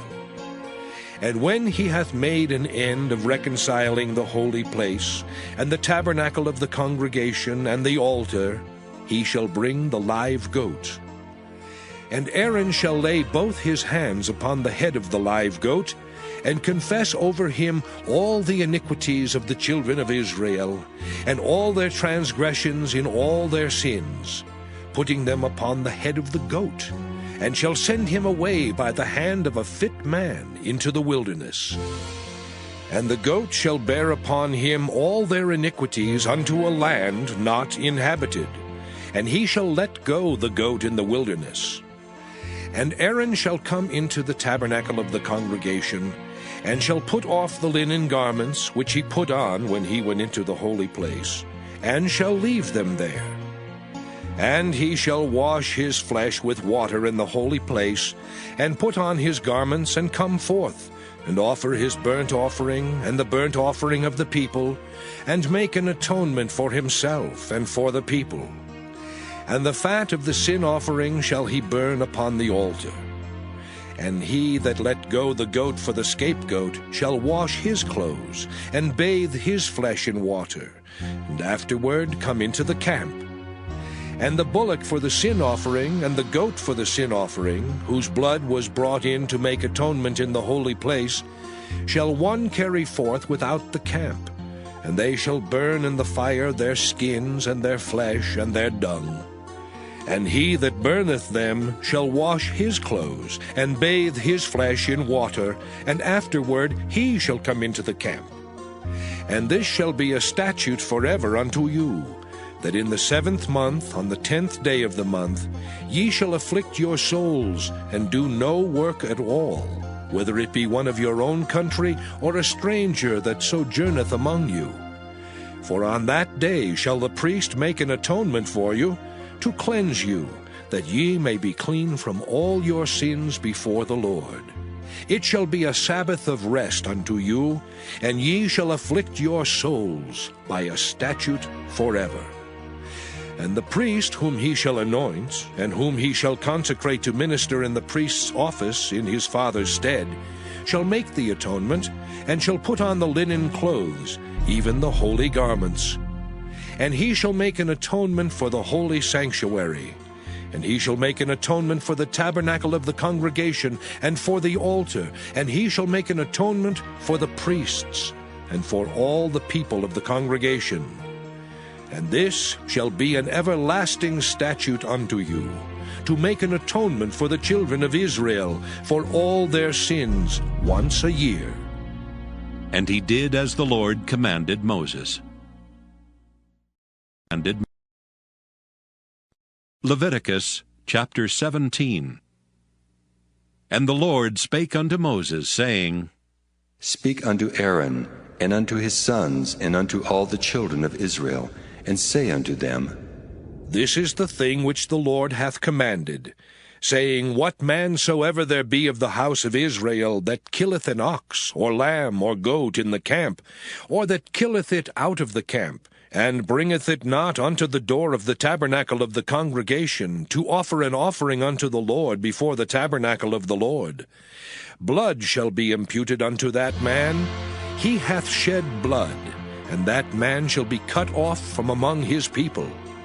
To the end that the children of Israel may bring their sacrifices, which they offer in the open field, even that they may bring them unto the Lord, unto the door of the tabernacle of the congregation, unto the priest, and offer them for peace offerings unto the Lord.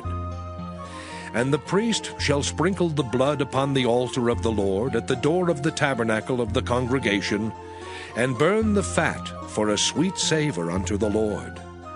And they shall no more offer their sacrifices unto devils, after whom they have gone a whoring. This shall be a statute forever unto them throughout their generations.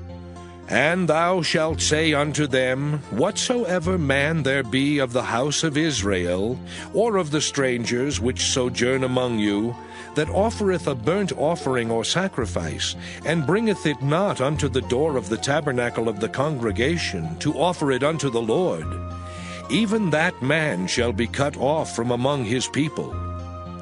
And whatsoever man there be of the house of Israel, or of the strangers that sojourn among you, that eateth any manner of blood, I will even set my face against that soul that eateth blood, and will cut him off from among his people. For the life of the flesh is in the blood, and I have given it to you upon the altar to make an atonement for your souls, for it is the blood that maketh an atonement for the soul.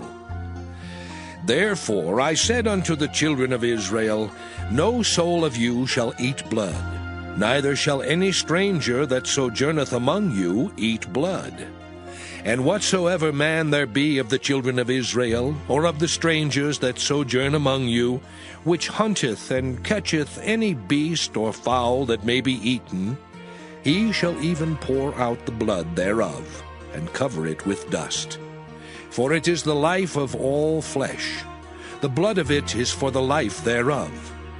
Therefore I said unto the children of Israel, Ye shall eat the blood of no manner of flesh, for the life of all flesh is the blood thereof. Whosoever eateth it shall be cut off. And every soul that eateth that which died of itself, or that which was torn with beasts, whether it be one of your own country or a stranger, he shall both wash his clothes and bathe himself in water, and be unclean until the even. Then shall he be clean. But if he wash them not, nor bathe his flesh, then he shall bear his iniquity. Leviticus chapter 18. And the Lord spake unto Moses, saying, Speak unto the children of Israel, and say unto them, I am the Lord your God. After the doings of the land of Egypt wherein ye dwelt, shall ye not do. And after the doings of the land of Canaan, whither I bring you, shall ye not do. Neither shall ye walk in their ordinances. Ye shall do my judgments, and keep mine ordinances, to walk therein. I am the Lord your God. Ye shall therefore keep my statutes and my judgments, which if a man do, he shall live in them. I am the Lord. None of you shall approach to any that is near of kin to him, to uncover their nakedness. I am the Lord. The nakedness of thy father, or the nakedness of thy mother, shalt thou not uncover. She is thy mother. Thou shalt not uncover her nakedness.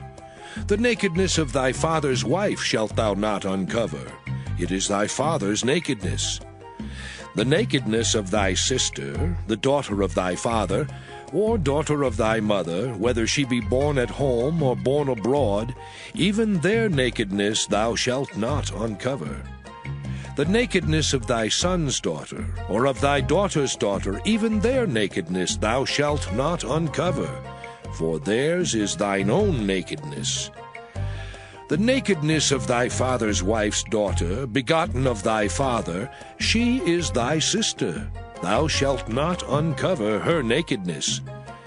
Thou shalt not uncover the nakedness of thy father's sister. She is thy father's near kinswoman. Thou shalt not uncover the nakedness of thy mother's sister, for she is thy mother's near kinswoman. Thou shalt not uncover the nakedness of thy father's brother.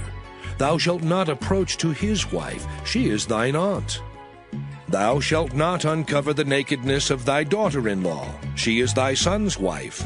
Thou shalt not uncover her nakedness. Thou shalt not uncover the nakedness of thy brother's wife. It is thy brother's nakedness. Thou shalt not uncover the nakedness of a woman and her daughter. Neither shalt thou take her son's daughter or her daughter's daughter to uncover her nakedness, for they are her near kinswomen. It is wickedness. Neither shalt thou take a wife to her sister, to vex her, to uncover her nakedness beside the other in her lifetime. Also thou shalt not approach unto a woman to uncover her nakedness, as long as she is put apart for her uncleanness. Moreover, thou shalt not lie carnally with thy neighbor's wife, to defile thyself with her. And thou shalt not let any of thy seed pass through the fire to Moloch, neither shalt thou profane the name of thy God. I am the Lord. Thou shalt not lie with mankind as with womankind. It is abomination. Neither shalt thou lie with any beast to defile thyself therewith. Neither shall any woman stand before a beast to lie down thereto. It is confusion. Defile not ye yourselves in any of these things. For in all these the nations are defiled, which I cast out before you. And the land is defiled. Therefore I do visit the iniquity thereof upon it, and the land itself vomiteth out her inhabitants. Ye shall therefore keep my statutes and my judgments, and shall not commit any of these abominations, neither any of your own nation, nor any stranger that sojourneth among you. For all these abominations have the men of the land done which were before you, and the land is defiled. That the land spew not you out also when ye defile it, as it spewed out the nations that were before you. For whosoever shall commit any of these abominations, even the souls that commit them shall be cut off from among their people. Therefore shall ye keep mine ordinance, that ye commit not any one of these abominable customs which were committed before you, and that ye defile not yourselves therein. I am the Lord your God. Leviticus chapter 19. And the Lord spake unto Moses, saying, Speak unto all the congregation of the children of Israel, and say unto them, Ye shall be holy, for I, the Lord your God, am holy. Ye shall fear every man his mother and his father, and keep my Sabbaths. I am the Lord your God. Turn ye not unto idols, nor make to yourselves molten gods. I am the Lord your God. And if ye offer a sacrifice of peace offerings unto the Lord, ye shall offer it at your own will. It shall be eaten the same day ye offer it, and on the morrow. And if aught remain until the third day, it shall be burnt in the fire. And if it be eaten at all on the third day, it is abominable. It shall not be accepted.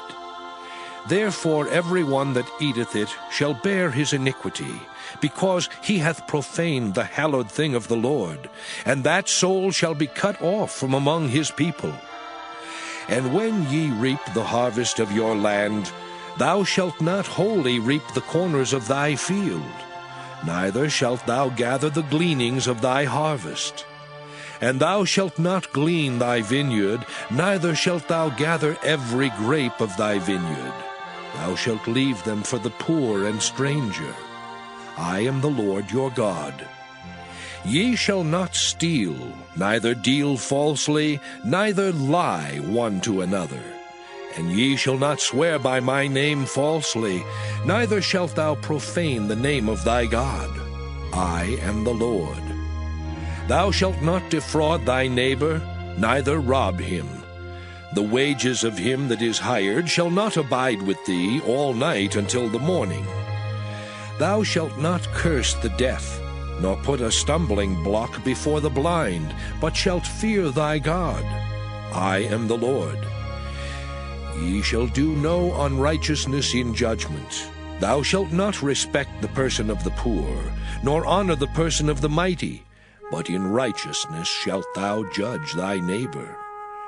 Thou shalt not go up and down as a talebearer among thy people, neither shalt thou stand against the blood of thy neighbor. I am the Lord. Thou shalt not hate thy brother in thine heart. Thou shalt in any wise rebuke thy neighbor, and not suffer sin upon him. Thou shalt not avenge nor bear any grudge against the children of thy people, but thou shalt love thy neighbor as thyself. I am the Lord. Ye shall keep my statutes. Thou shalt not let thy cattle gender with a diverse kind. Thou shalt not sow thy field with mingled seed. Neither shall a garment mingled of linen and woolen come upon thee. And whosoever lieth carnally with a woman that is a bondmaid, betrothed to an husband, and not at all redeemed, nor freedom given her, she shall be scourged. They shall not be put to death, because she was not free. And he shall bring his trespass offering unto the Lord, unto the door of the tabernacle of the congregation, even a ram for a trespass offering. And the priest shall make an atonement for him with the ram of the trespass offering before the Lord, for his sin which he hath done. And the sin which he hath done shall be forgiven him. And when ye shall come into the land, and shall have planted all manner of trees for food, then ye shall count the fruit thereof as uncircumcised. 3 years shall it be as uncircumcised unto you, it shall not be eaten of. But in the 4th year all the fruit thereof shall be holy, to praise the Lord withal. And in the 5th year shall ye eat of the fruit thereof, that it may yield unto you the increase thereof. I am the Lord your God. Ye shall not eat anything with the blood, neither shall ye use enchantment, nor observe times.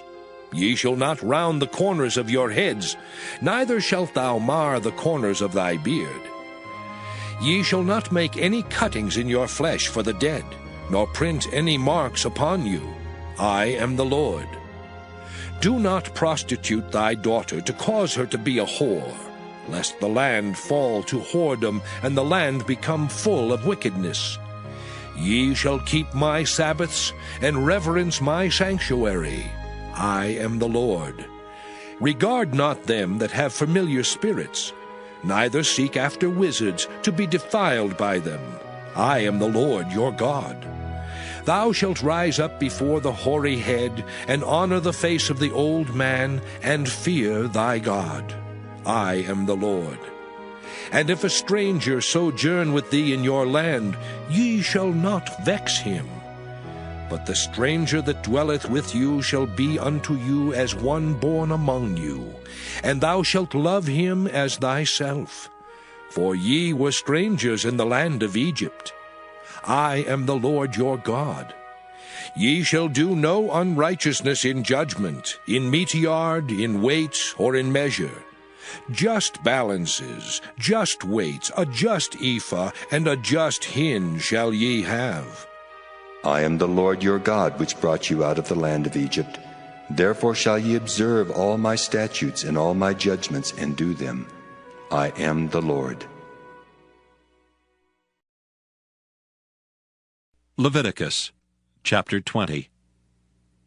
And the Lord spake unto Moses, saying, Again thou shalt say to the children of Israel, Whosoever he be of the children of Israel, or of the strangers that sojourn in Israel, that giveth any of his seed unto Moloch, he shall surely be put to death. The people of the land shall stone him with stones. And I will set my face against that man, and will cut him off from among his people, because he hath given of his seed unto Moloch, to defile my sanctuary, and to profane my holy name. And if the people of the land do any ways hide their eyes from the man, when he giveth of his seed unto Moloch, and kill him not, then I will set my face against that man, and against his family, and will cut him off, and all that go a-whoring after him, to commit whoredom with Moloch, from among their people. And the soul that turneth after such as have familiar spirits, and after wizards, to go a-whoring after them, I will even set my face against that soul, and will cut him off from among his people. Sanctify yourselves therefore, and be ye holy, for I am the Lord your God. And ye shall keep my statutes and do them. I am the Lord which sanctify you. For every one that curseth his father or his mother shall be surely put to death. He hath cursed his father or his mother, his blood shall be upon him. And the man that committeth adultery with another man's wife, even he that committeth adultery with his neighbor's wife, the adulterer and the adulteress shall surely be put to death. And the man that lieth with his father's wife hath uncovered his father's nakedness. Both of them shall surely be put to death. Their blood shall be upon them. And if a man lie with his daughter-in-law, both of them shall surely be put to death. They have wrought confusion. Their blood shall be upon them. If a man also lie with mankind as he lieth with a woman, both of them have committed an abomination. They shall surely be put to death. Their blood shall be upon them. And if a man take a wife and her mother, it is wickedness. They shall be burnt with fire, both he and they, that there be no wickedness among you. And if a man lie with a beast, he shall surely be put to death, and ye shall slay the beast. And if a woman approach unto any beast, and lie down thereto, thou shalt kill the woman and the beast. They shall surely be put to death. Their blood shall be upon them.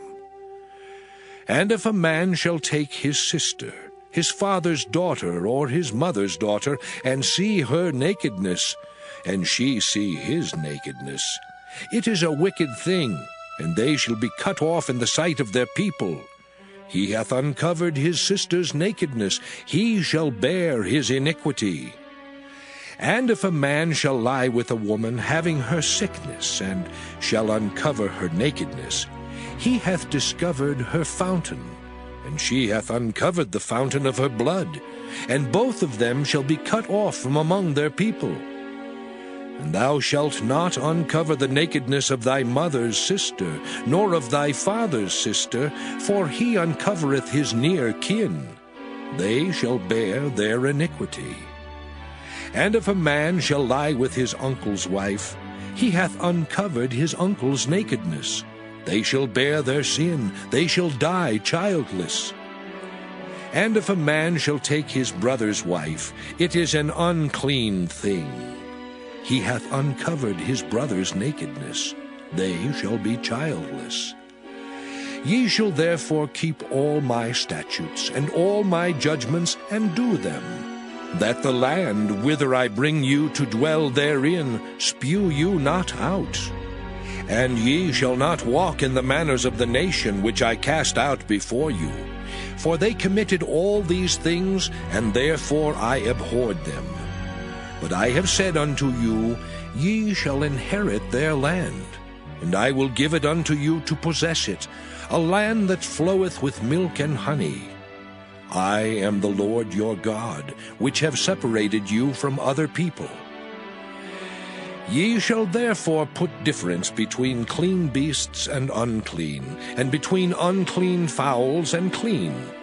And ye shall not make your souls abominable by beast, or by fowl, or by any manner of living thing that creepeth on the ground, which I have separated from you as unclean. And ye shall be holy unto me, for I the Lord am holy, and have severed you from other people, that ye should be mine. A man also, or a woman that hath a familiar spirit, or that is a wizard, shall surely be put to death. They shall stone them with stones. Their blood shall be upon them. Be upon them. Leviticus chapter 21. And the Lord said unto Moses, Speak unto the priests the sons of Aaron, and say unto them, There shall none be defiled for the dead among his people.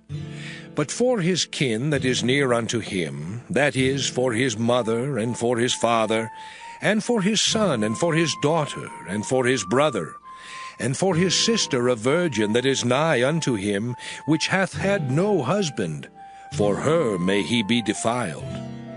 But he shall not defile himself, being a chief man among his people, to profane himself.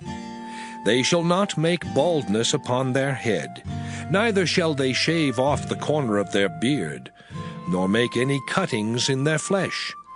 They shall be holy unto their God, and not profane the name of their God.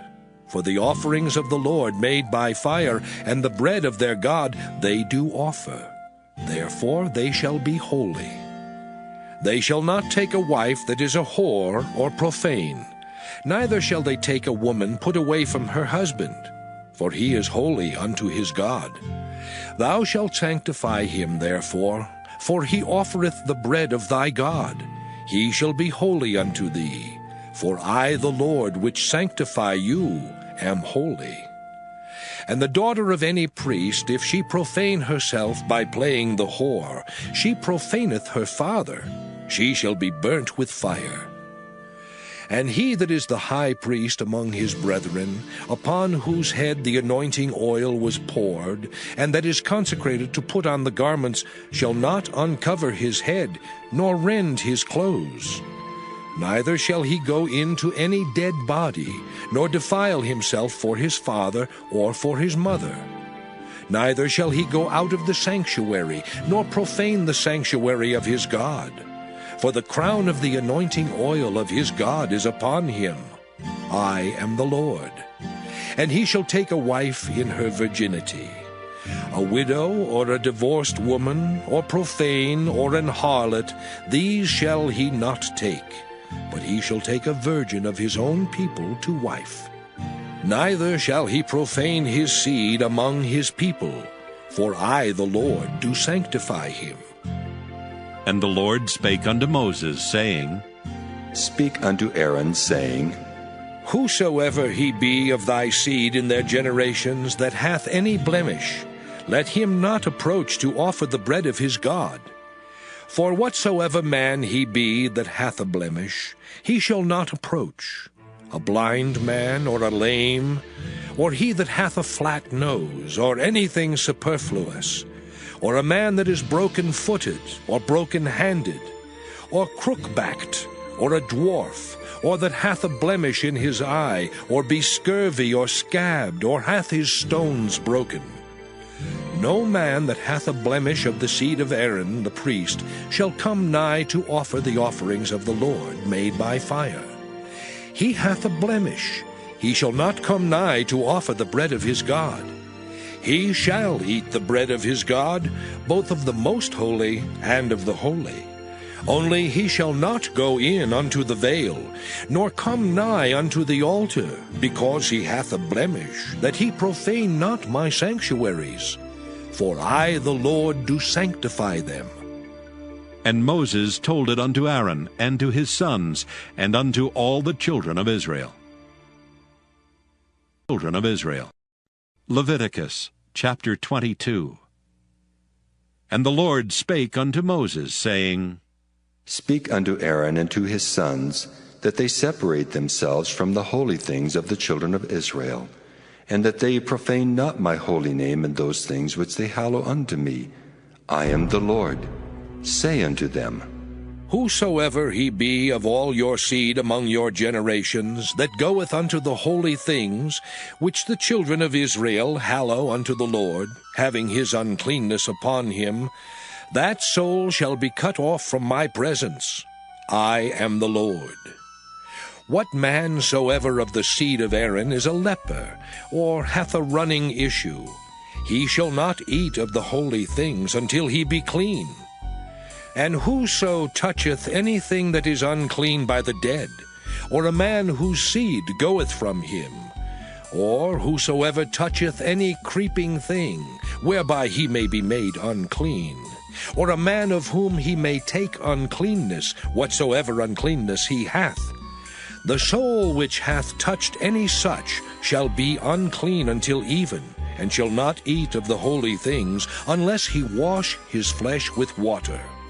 And when the sun is down, he shall be clean, and shall afterward eat of the holy things, because it is his food.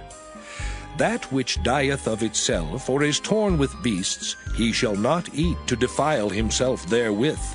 I am the Lord. They shall therefore keep mine ordinance, lest they bear sin for it, and die therefore if they profane it. I the Lord do sanctify them. There shall no stranger eat of the holy thing. A sojourner of the priest or an hired servant shall not eat of the holy thing. But if the priest buy any soul with his money, he shall eat of it, and he that is born in his house, they shall eat of his meat. If the priest's daughter also be married unto a stranger, she may not eat of an offering of the holy things. But if the priest's daughter be a widow, or divorced, and have no child, and is returned unto her father's house, as in her youth, she shall eat of her father's meat, but there shall no stranger eat thereof. And if a man eat of the holy thing unwittingly, then he shall put the 5th part thereof unto it, and shall give it unto the priest with the holy thing.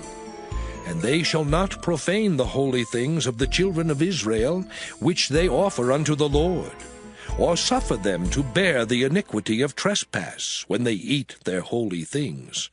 For I, the Lord, do sanctify them. And the Lord spake unto Moses, saying, Speak unto Aaron, and to his sons, and unto all the children of Israel, and say unto them, Whatsoever he be of the house of Israel, or of the strangers in Israel, that will offer his oblation for all his vows, and for all his freewill offerings, which they will offer unto the Lord for a burnt offering, ye shall offer at your own will a male without blemish, of the beeves, of the sheep, or of the goats. But whatsoever hath a blemish, that shall ye not offer, for it shall not be acceptable for you. And whosoever offereth a sacrifice of peace offerings unto the Lord to accomplish his vow, or a free will offering in beeves or sheep, it shall be perfect to be accepted. There shall be no blemish therein. Blind, or broken, or maimed, or having a wen, or scurvy, or scabbed, ye shall not offer these unto the Lord, nor make an offering by fire of them upon the altar unto the Lord. Either a bullock or a lamb that hath anything superfluous or lacking in his parts, that mayest thou offer for a free will offering, but for a vow it shall not be accepted. Ye shall not offer unto the Lord that which is bruised, or crushed, or broken, or cut. Neither shall ye make any offering thereof in your land. Neither from a stranger's hand shall ye offer the bread of your God of any of these, because their corruption is in them, and blemishes be in them, they shall not be accepted for you. And the Lord spake unto Moses, saying, When a bullock, or a sheep, or a goat is brought forth, then it shall be 7 days under the dam, and from the 8th day and thenceforth it shall be accepted for an offering made by fire unto the Lord. And whether it be cow or ewe, ye shall not kill it and her young both in 1 day. And when ye will offer a sacrifice of thanksgiving unto the Lord, offer it at your own will. On the same day it shall be eaten up. Ye shall leave none of it until the morrow. I am the Lord.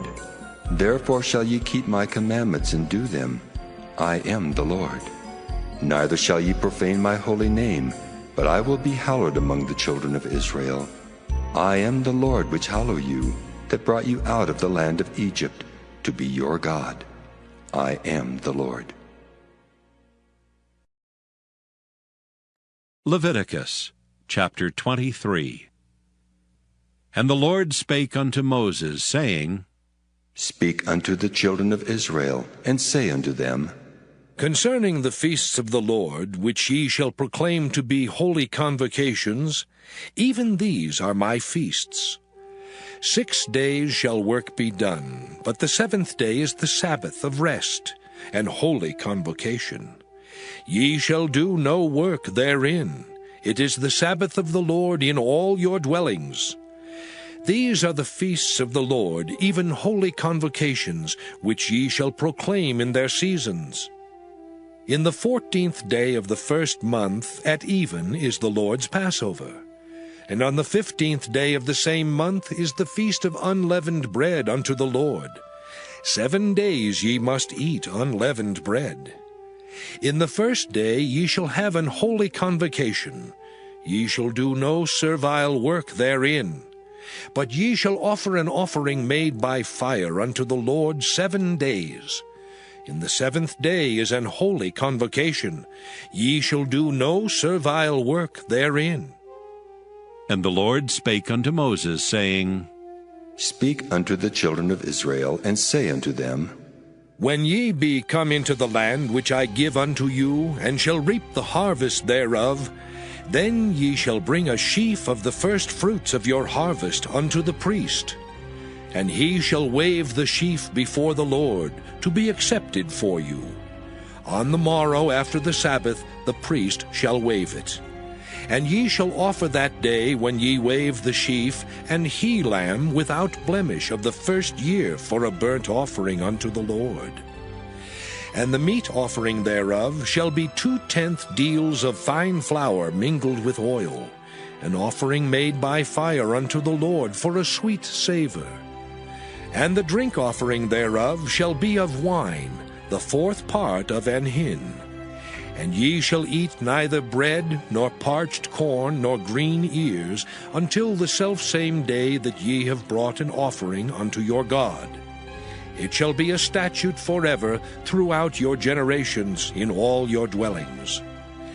And ye shall count unto you from the morrow after the Sabbath, from the day that ye brought the sheaf of the wave offering, 7 Sabbaths shall be complete.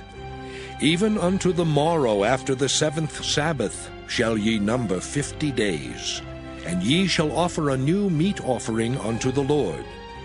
Ye shall bring out of your habitations 2 wave loaves of 2/10 deals. They shall be of fine flour, they shall be baken with leaven. They are the first fruits unto the Lord. And ye shall offer with the bread 7 lambs without blemish of the first year, and 1 young bullock, and 2 rams.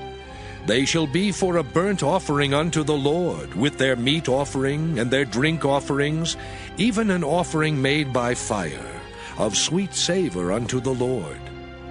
Then ye shall sacrifice 1 kid of the goats for a sin offering, and 2 lambs of the first year for a sacrifice of peace offerings. And the priest shall wave them with the bread of the first fruits for a wave offering before the Lord, with the 2 lambs.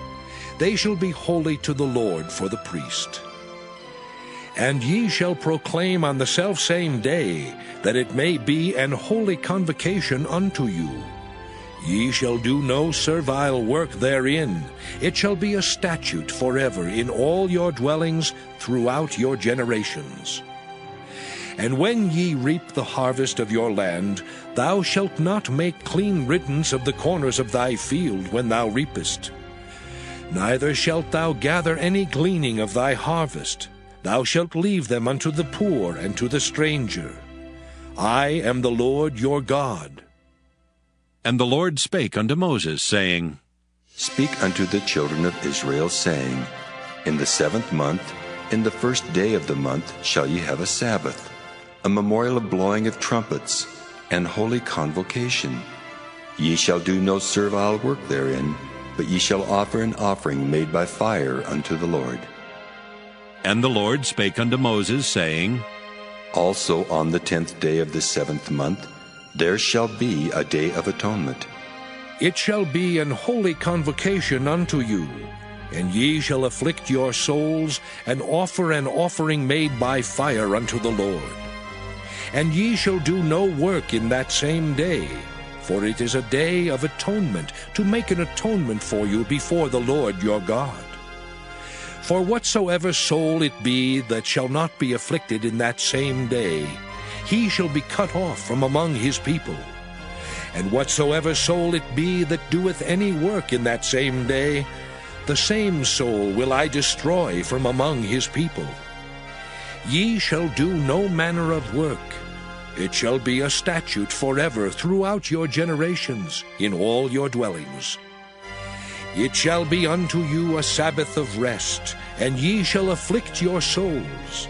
In the 9th day of the month at even, from even unto even, shall ye celebrate your Sabbath.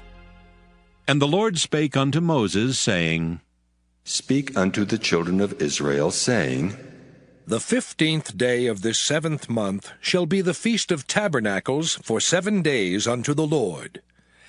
On the 1st day shall be an holy convocation.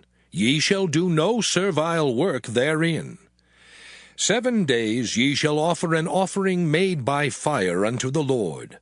On the 8th day shall be an holy convocation unto you. And ye shall offer an offering made by fire unto the Lord.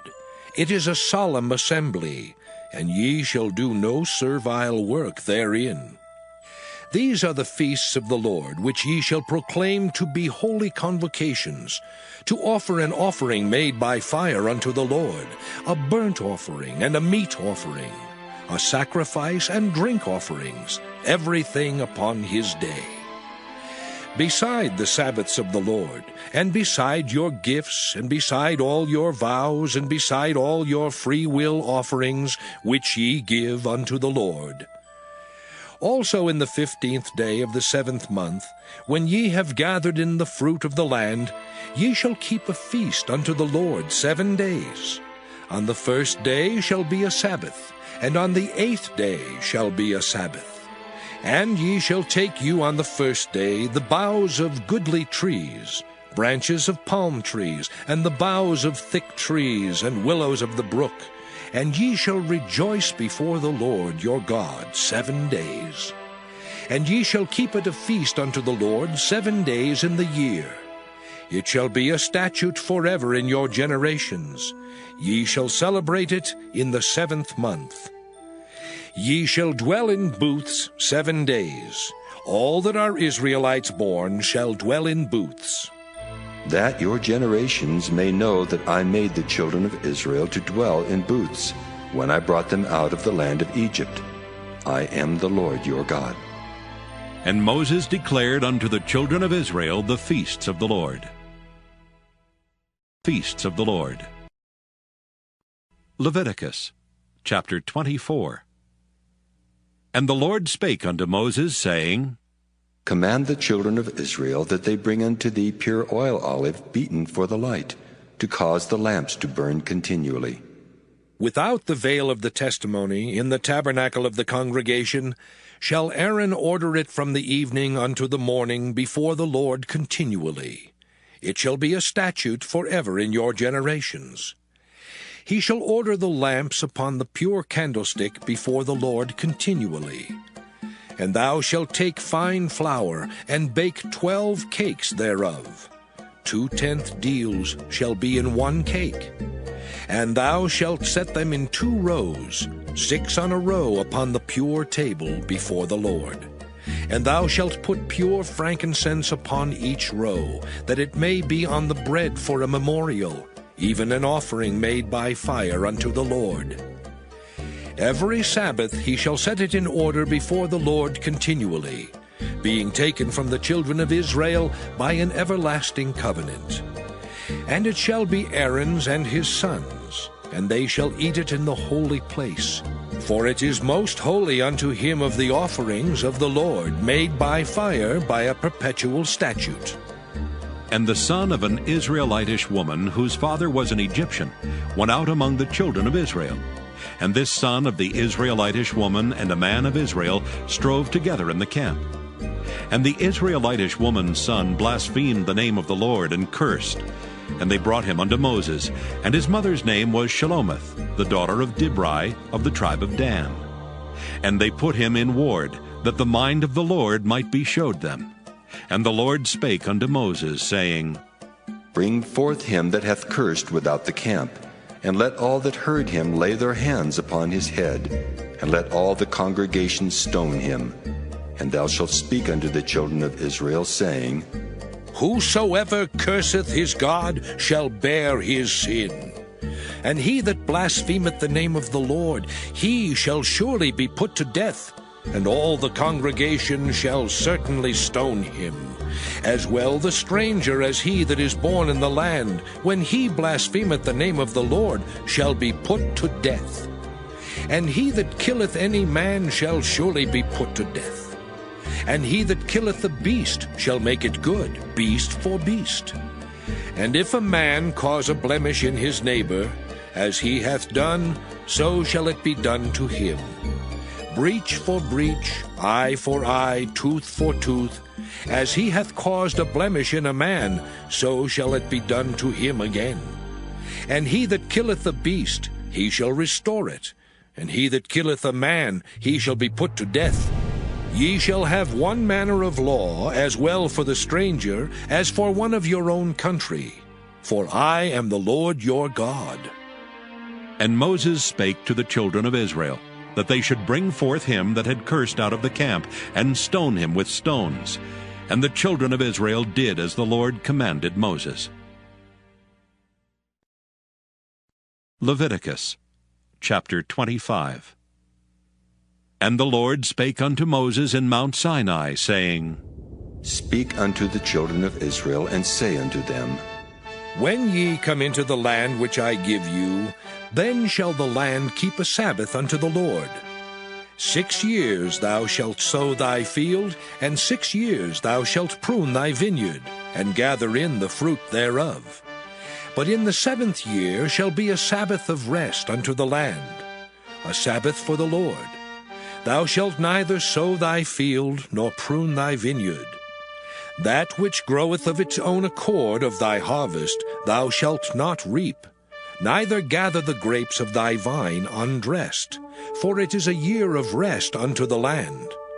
And the Sabbath of the land shall be meat for you, for thee, and for thy servant, and for thy maid, and for thy hired servant, and for thy stranger that sojourneth with thee. And for thy cattle, and for the beasts that are in thy land, shall all the increase thereof be meat. And thou shalt number 7 Sabbaths of years unto thee, 7 times 7 years. And the space of the 7 Sabbaths of years shall be unto thee 49 years. Then shalt thou cause the trumpet of the Jubilee to sound on the 10th day of the 7th month. In the day of atonement shall ye make the trumpet sound throughout all your land. And ye shall hallow the 50th year, and proclaim liberty throughout all the land unto all the inhabitants thereof. It shall be a jubilee unto you. And ye shall return every man unto his possession, and ye shall return every man unto his family. A jubilee shall that 50th year be unto you. Ye shall not sow, neither reap that which groweth of itself in it, nor gather the grapes in it of thy vine undressed. For it is the Jubilee, it shall be holy unto you. Ye shall eat the increase thereof out of the field. In the year of this Jubilee ye shall return every man unto his possession. And if thou sell aught unto thy neighbor, or buyest aught of thy neighbor's hand, ye shall not oppress one another. According to the number of years after the Jubilee, thou shalt buy of thy neighbor, and according unto the number of years of the fruits he shall sell unto thee. According to the multitude of years thou shalt increase the price thereof, and according to the fewness of years thou shalt diminish the price of it. For according to the number of the years of the fruits doth he sell unto thee. Ye shall not therefore oppress one another, but thou shalt fear thy God. For I am the Lord your God. Wherefore ye shall do my statutes, and keep my judgments, and do them, and ye shall dwell in the land in safety. And the land shall yield her fruit, and ye shall eat your fill, and dwell therein in safety. And if ye shall say, What shall we eat the 7th year? Behold, we shall not sow, nor gather in our increase. Then I will command my blessing upon you in the 6th year, and it shall bring forth fruit for 3 years. And ye shall sow the 8th year, and eat yet of old fruit until the 9th year. Until her fruits come in, ye shall eat of the old store. The land shall not be sold forever, for the land is mine. For ye are strangers and sojourners with me. And in all the land of your possession ye shall grant a redemption for the land. If thy brother be waxen poor, and hath sold away some of his possession, and if any of his kin come to redeem it, then shall he redeem that which his brother sold. And if the man have none to redeem it, and himself be able to redeem it, then let him count the years of the sale thereof, and restore the overplus unto the man to whom he sold it, that he may return unto his possession. But if he be not able to restore it to him, then that which is sold shall remain in the hand of him that hath bought it until the year of Jubilee. And in the Jubilee it shall go out, and he shall return unto his possession. And if a man sell a dwelling house in a walled city, then he may redeem it within a whole year after it is sold. Within a full year may he redeem it. And if it be not redeemed within the space of a full year, then the house that is in the walled city shall be established forever to him that bought it throughout his generations. It shall not go out in the Jubilee. But the houses of the villages which have no wall round about them shall be counted as the fields of the country.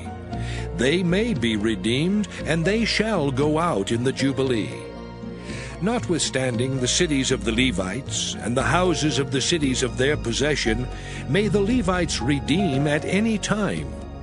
And if a man purchase of the Levites, then the house that was sold, and the city of his possession, shall go out in the year of Jubilee.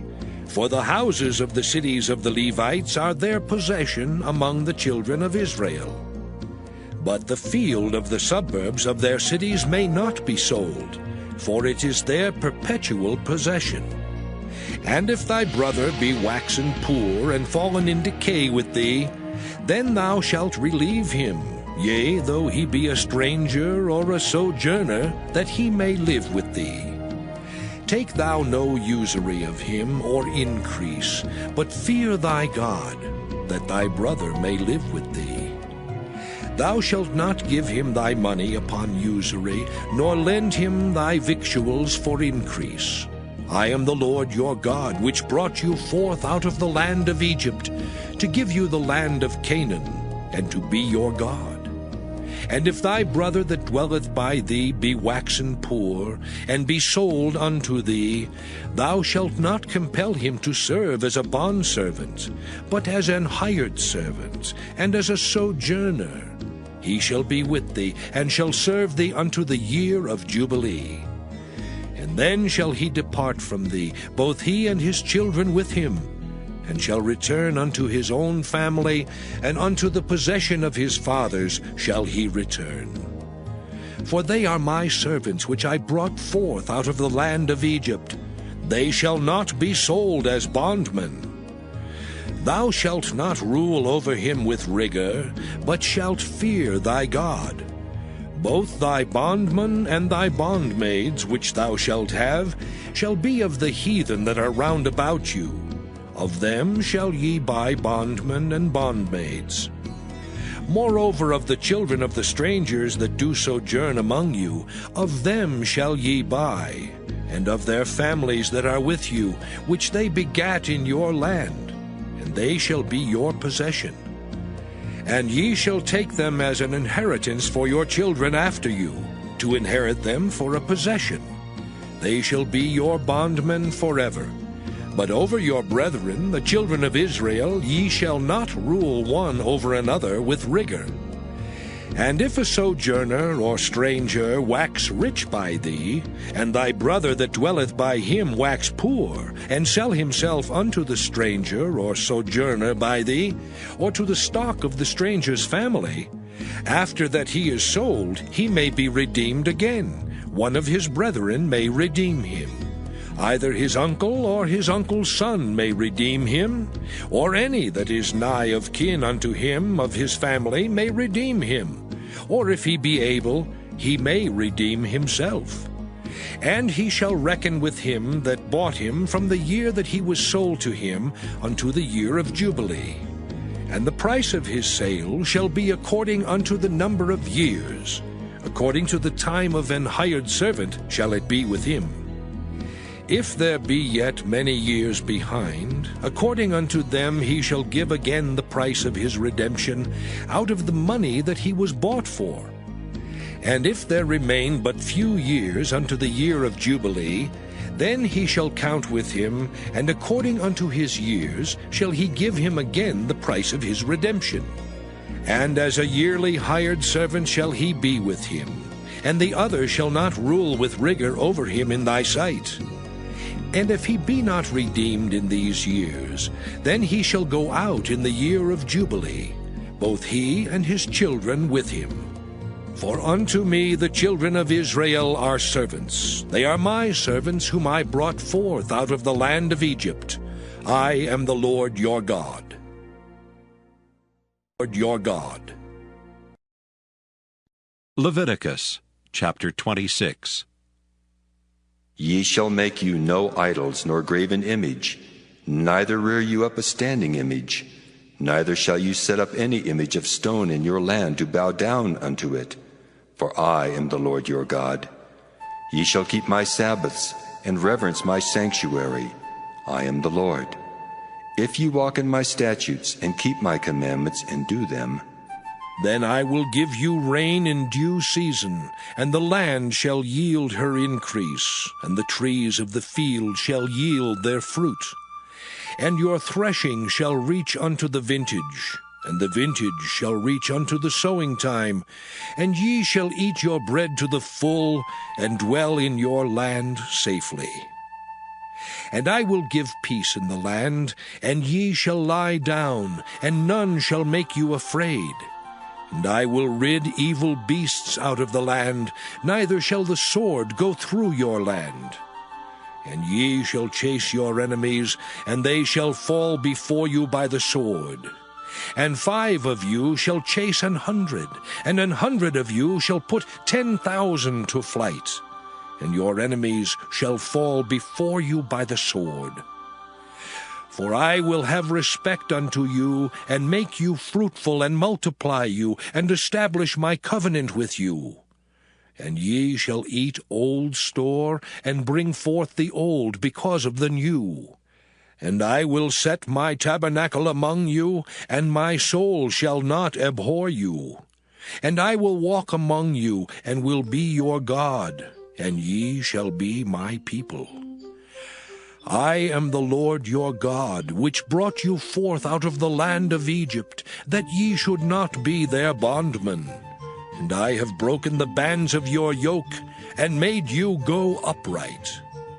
But if ye will not hearken unto me, and will not do all these commandments, and if ye shall despise my statutes, or if your soul abhor my judgments, so that ye will not do all my commandments, but that ye break my covenant, I also will do this unto you.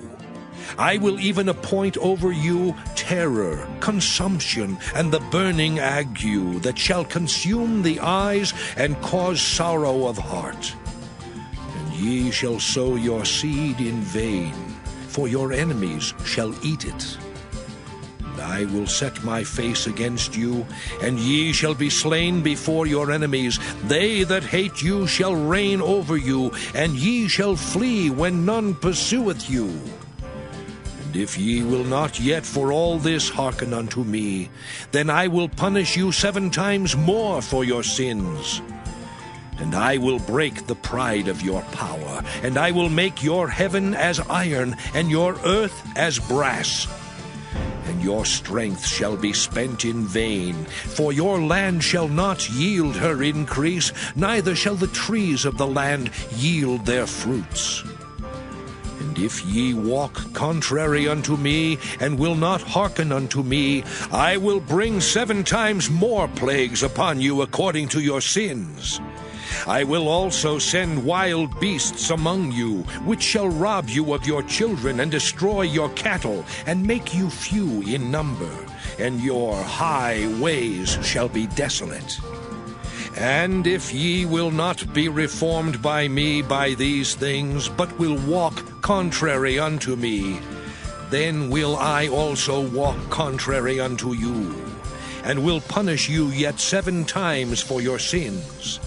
And I will bring a sword upon you, that shall avenge the quarrel of my covenant. And when ye are gathered together within your cities, I will send the pestilence among you, and ye shall be delivered into the hand of the enemy. And when I have broken the staff of your bread, 10 women shall bake your bread in one oven, and they shall deliver you your bread again by weight. And ye shall eat, and not be satisfied. And if ye will not for all this hearken unto me, but walk contrary unto me, then I will walk contrary unto you also in fury. And I, even I, will chastise you 7 times for your sins. And ye shall eat the flesh of your sons, and the flesh of your daughters shall ye eat. And I will destroy your high places, and cut down your images, and cast your carcasses upon the carcasses of your idols, and my soul shall abhor you. And I will make your cities waste, and bring your sanctuaries unto desolation. And I will not smell the savor of your sweet odors. And I will bring the land into desolation, and your enemies which dwell therein shall be astonished at it. And I will scatter you among the heathen, and will draw out a sword after you, and your land shall be desolate, and your cities waste. Then shall the land enjoy her Sabbaths, as long as it lieth desolate, and ye be in your enemy's land, even then shall the land rest, and enjoy her Sabbaths. As long as it lieth desolate, it shall rest, because it did not rest in your Sabbaths, when ye dwelt upon it. And upon them that are left alive of you, I will send a faintness into their hearts in the lands of their enemies, and the sound of a shaken leaf shall chase them, and they shall flee as fleeing from a sword, and they shall fall when none pursueth. And they shall fall one upon another, as it were before a sword, when none pursueth. And ye shall have no power to stand before your enemies. And ye shall perish among the heathen, and the land of your enemies shall eat you up. And they that are left of you shall pine away in their iniquity in your enemies' lands, and also in the iniquities of their fathers shall they pine away with them. If they shall confess their iniquity, and the iniquity of their fathers, with their trespass which they trespassed against me, and that also they have walked contrary unto me, and that I also have walked contrary unto them, and have brought them into the land of their enemies, if then their uncircumcised hearts be humbled, and they then accept of the punishment of their iniquity, then will I remember my covenant with Jacob, and also my covenant with Isaac, and also my covenant with Abraham will I remember. And I will remember the land. The land also shall be left of them, and shall enjoy her Sabbaths, while she lieth desolate without them. And they shall accept of the punishment of their iniquity, even because they despised my judgments, and because their soul abhorred my statutes. And yet for all that, when they be in the land of their enemies, I will not cast them away, neither will I abhor them, to destroy them utterly, and to break my covenant with them. For I am the Lord their God. But I will for their sakes remember the covenant of their ancestors, whom I brought forth out of the land of Egypt in the sight of the heathen, that I might be their God. I am the Lord.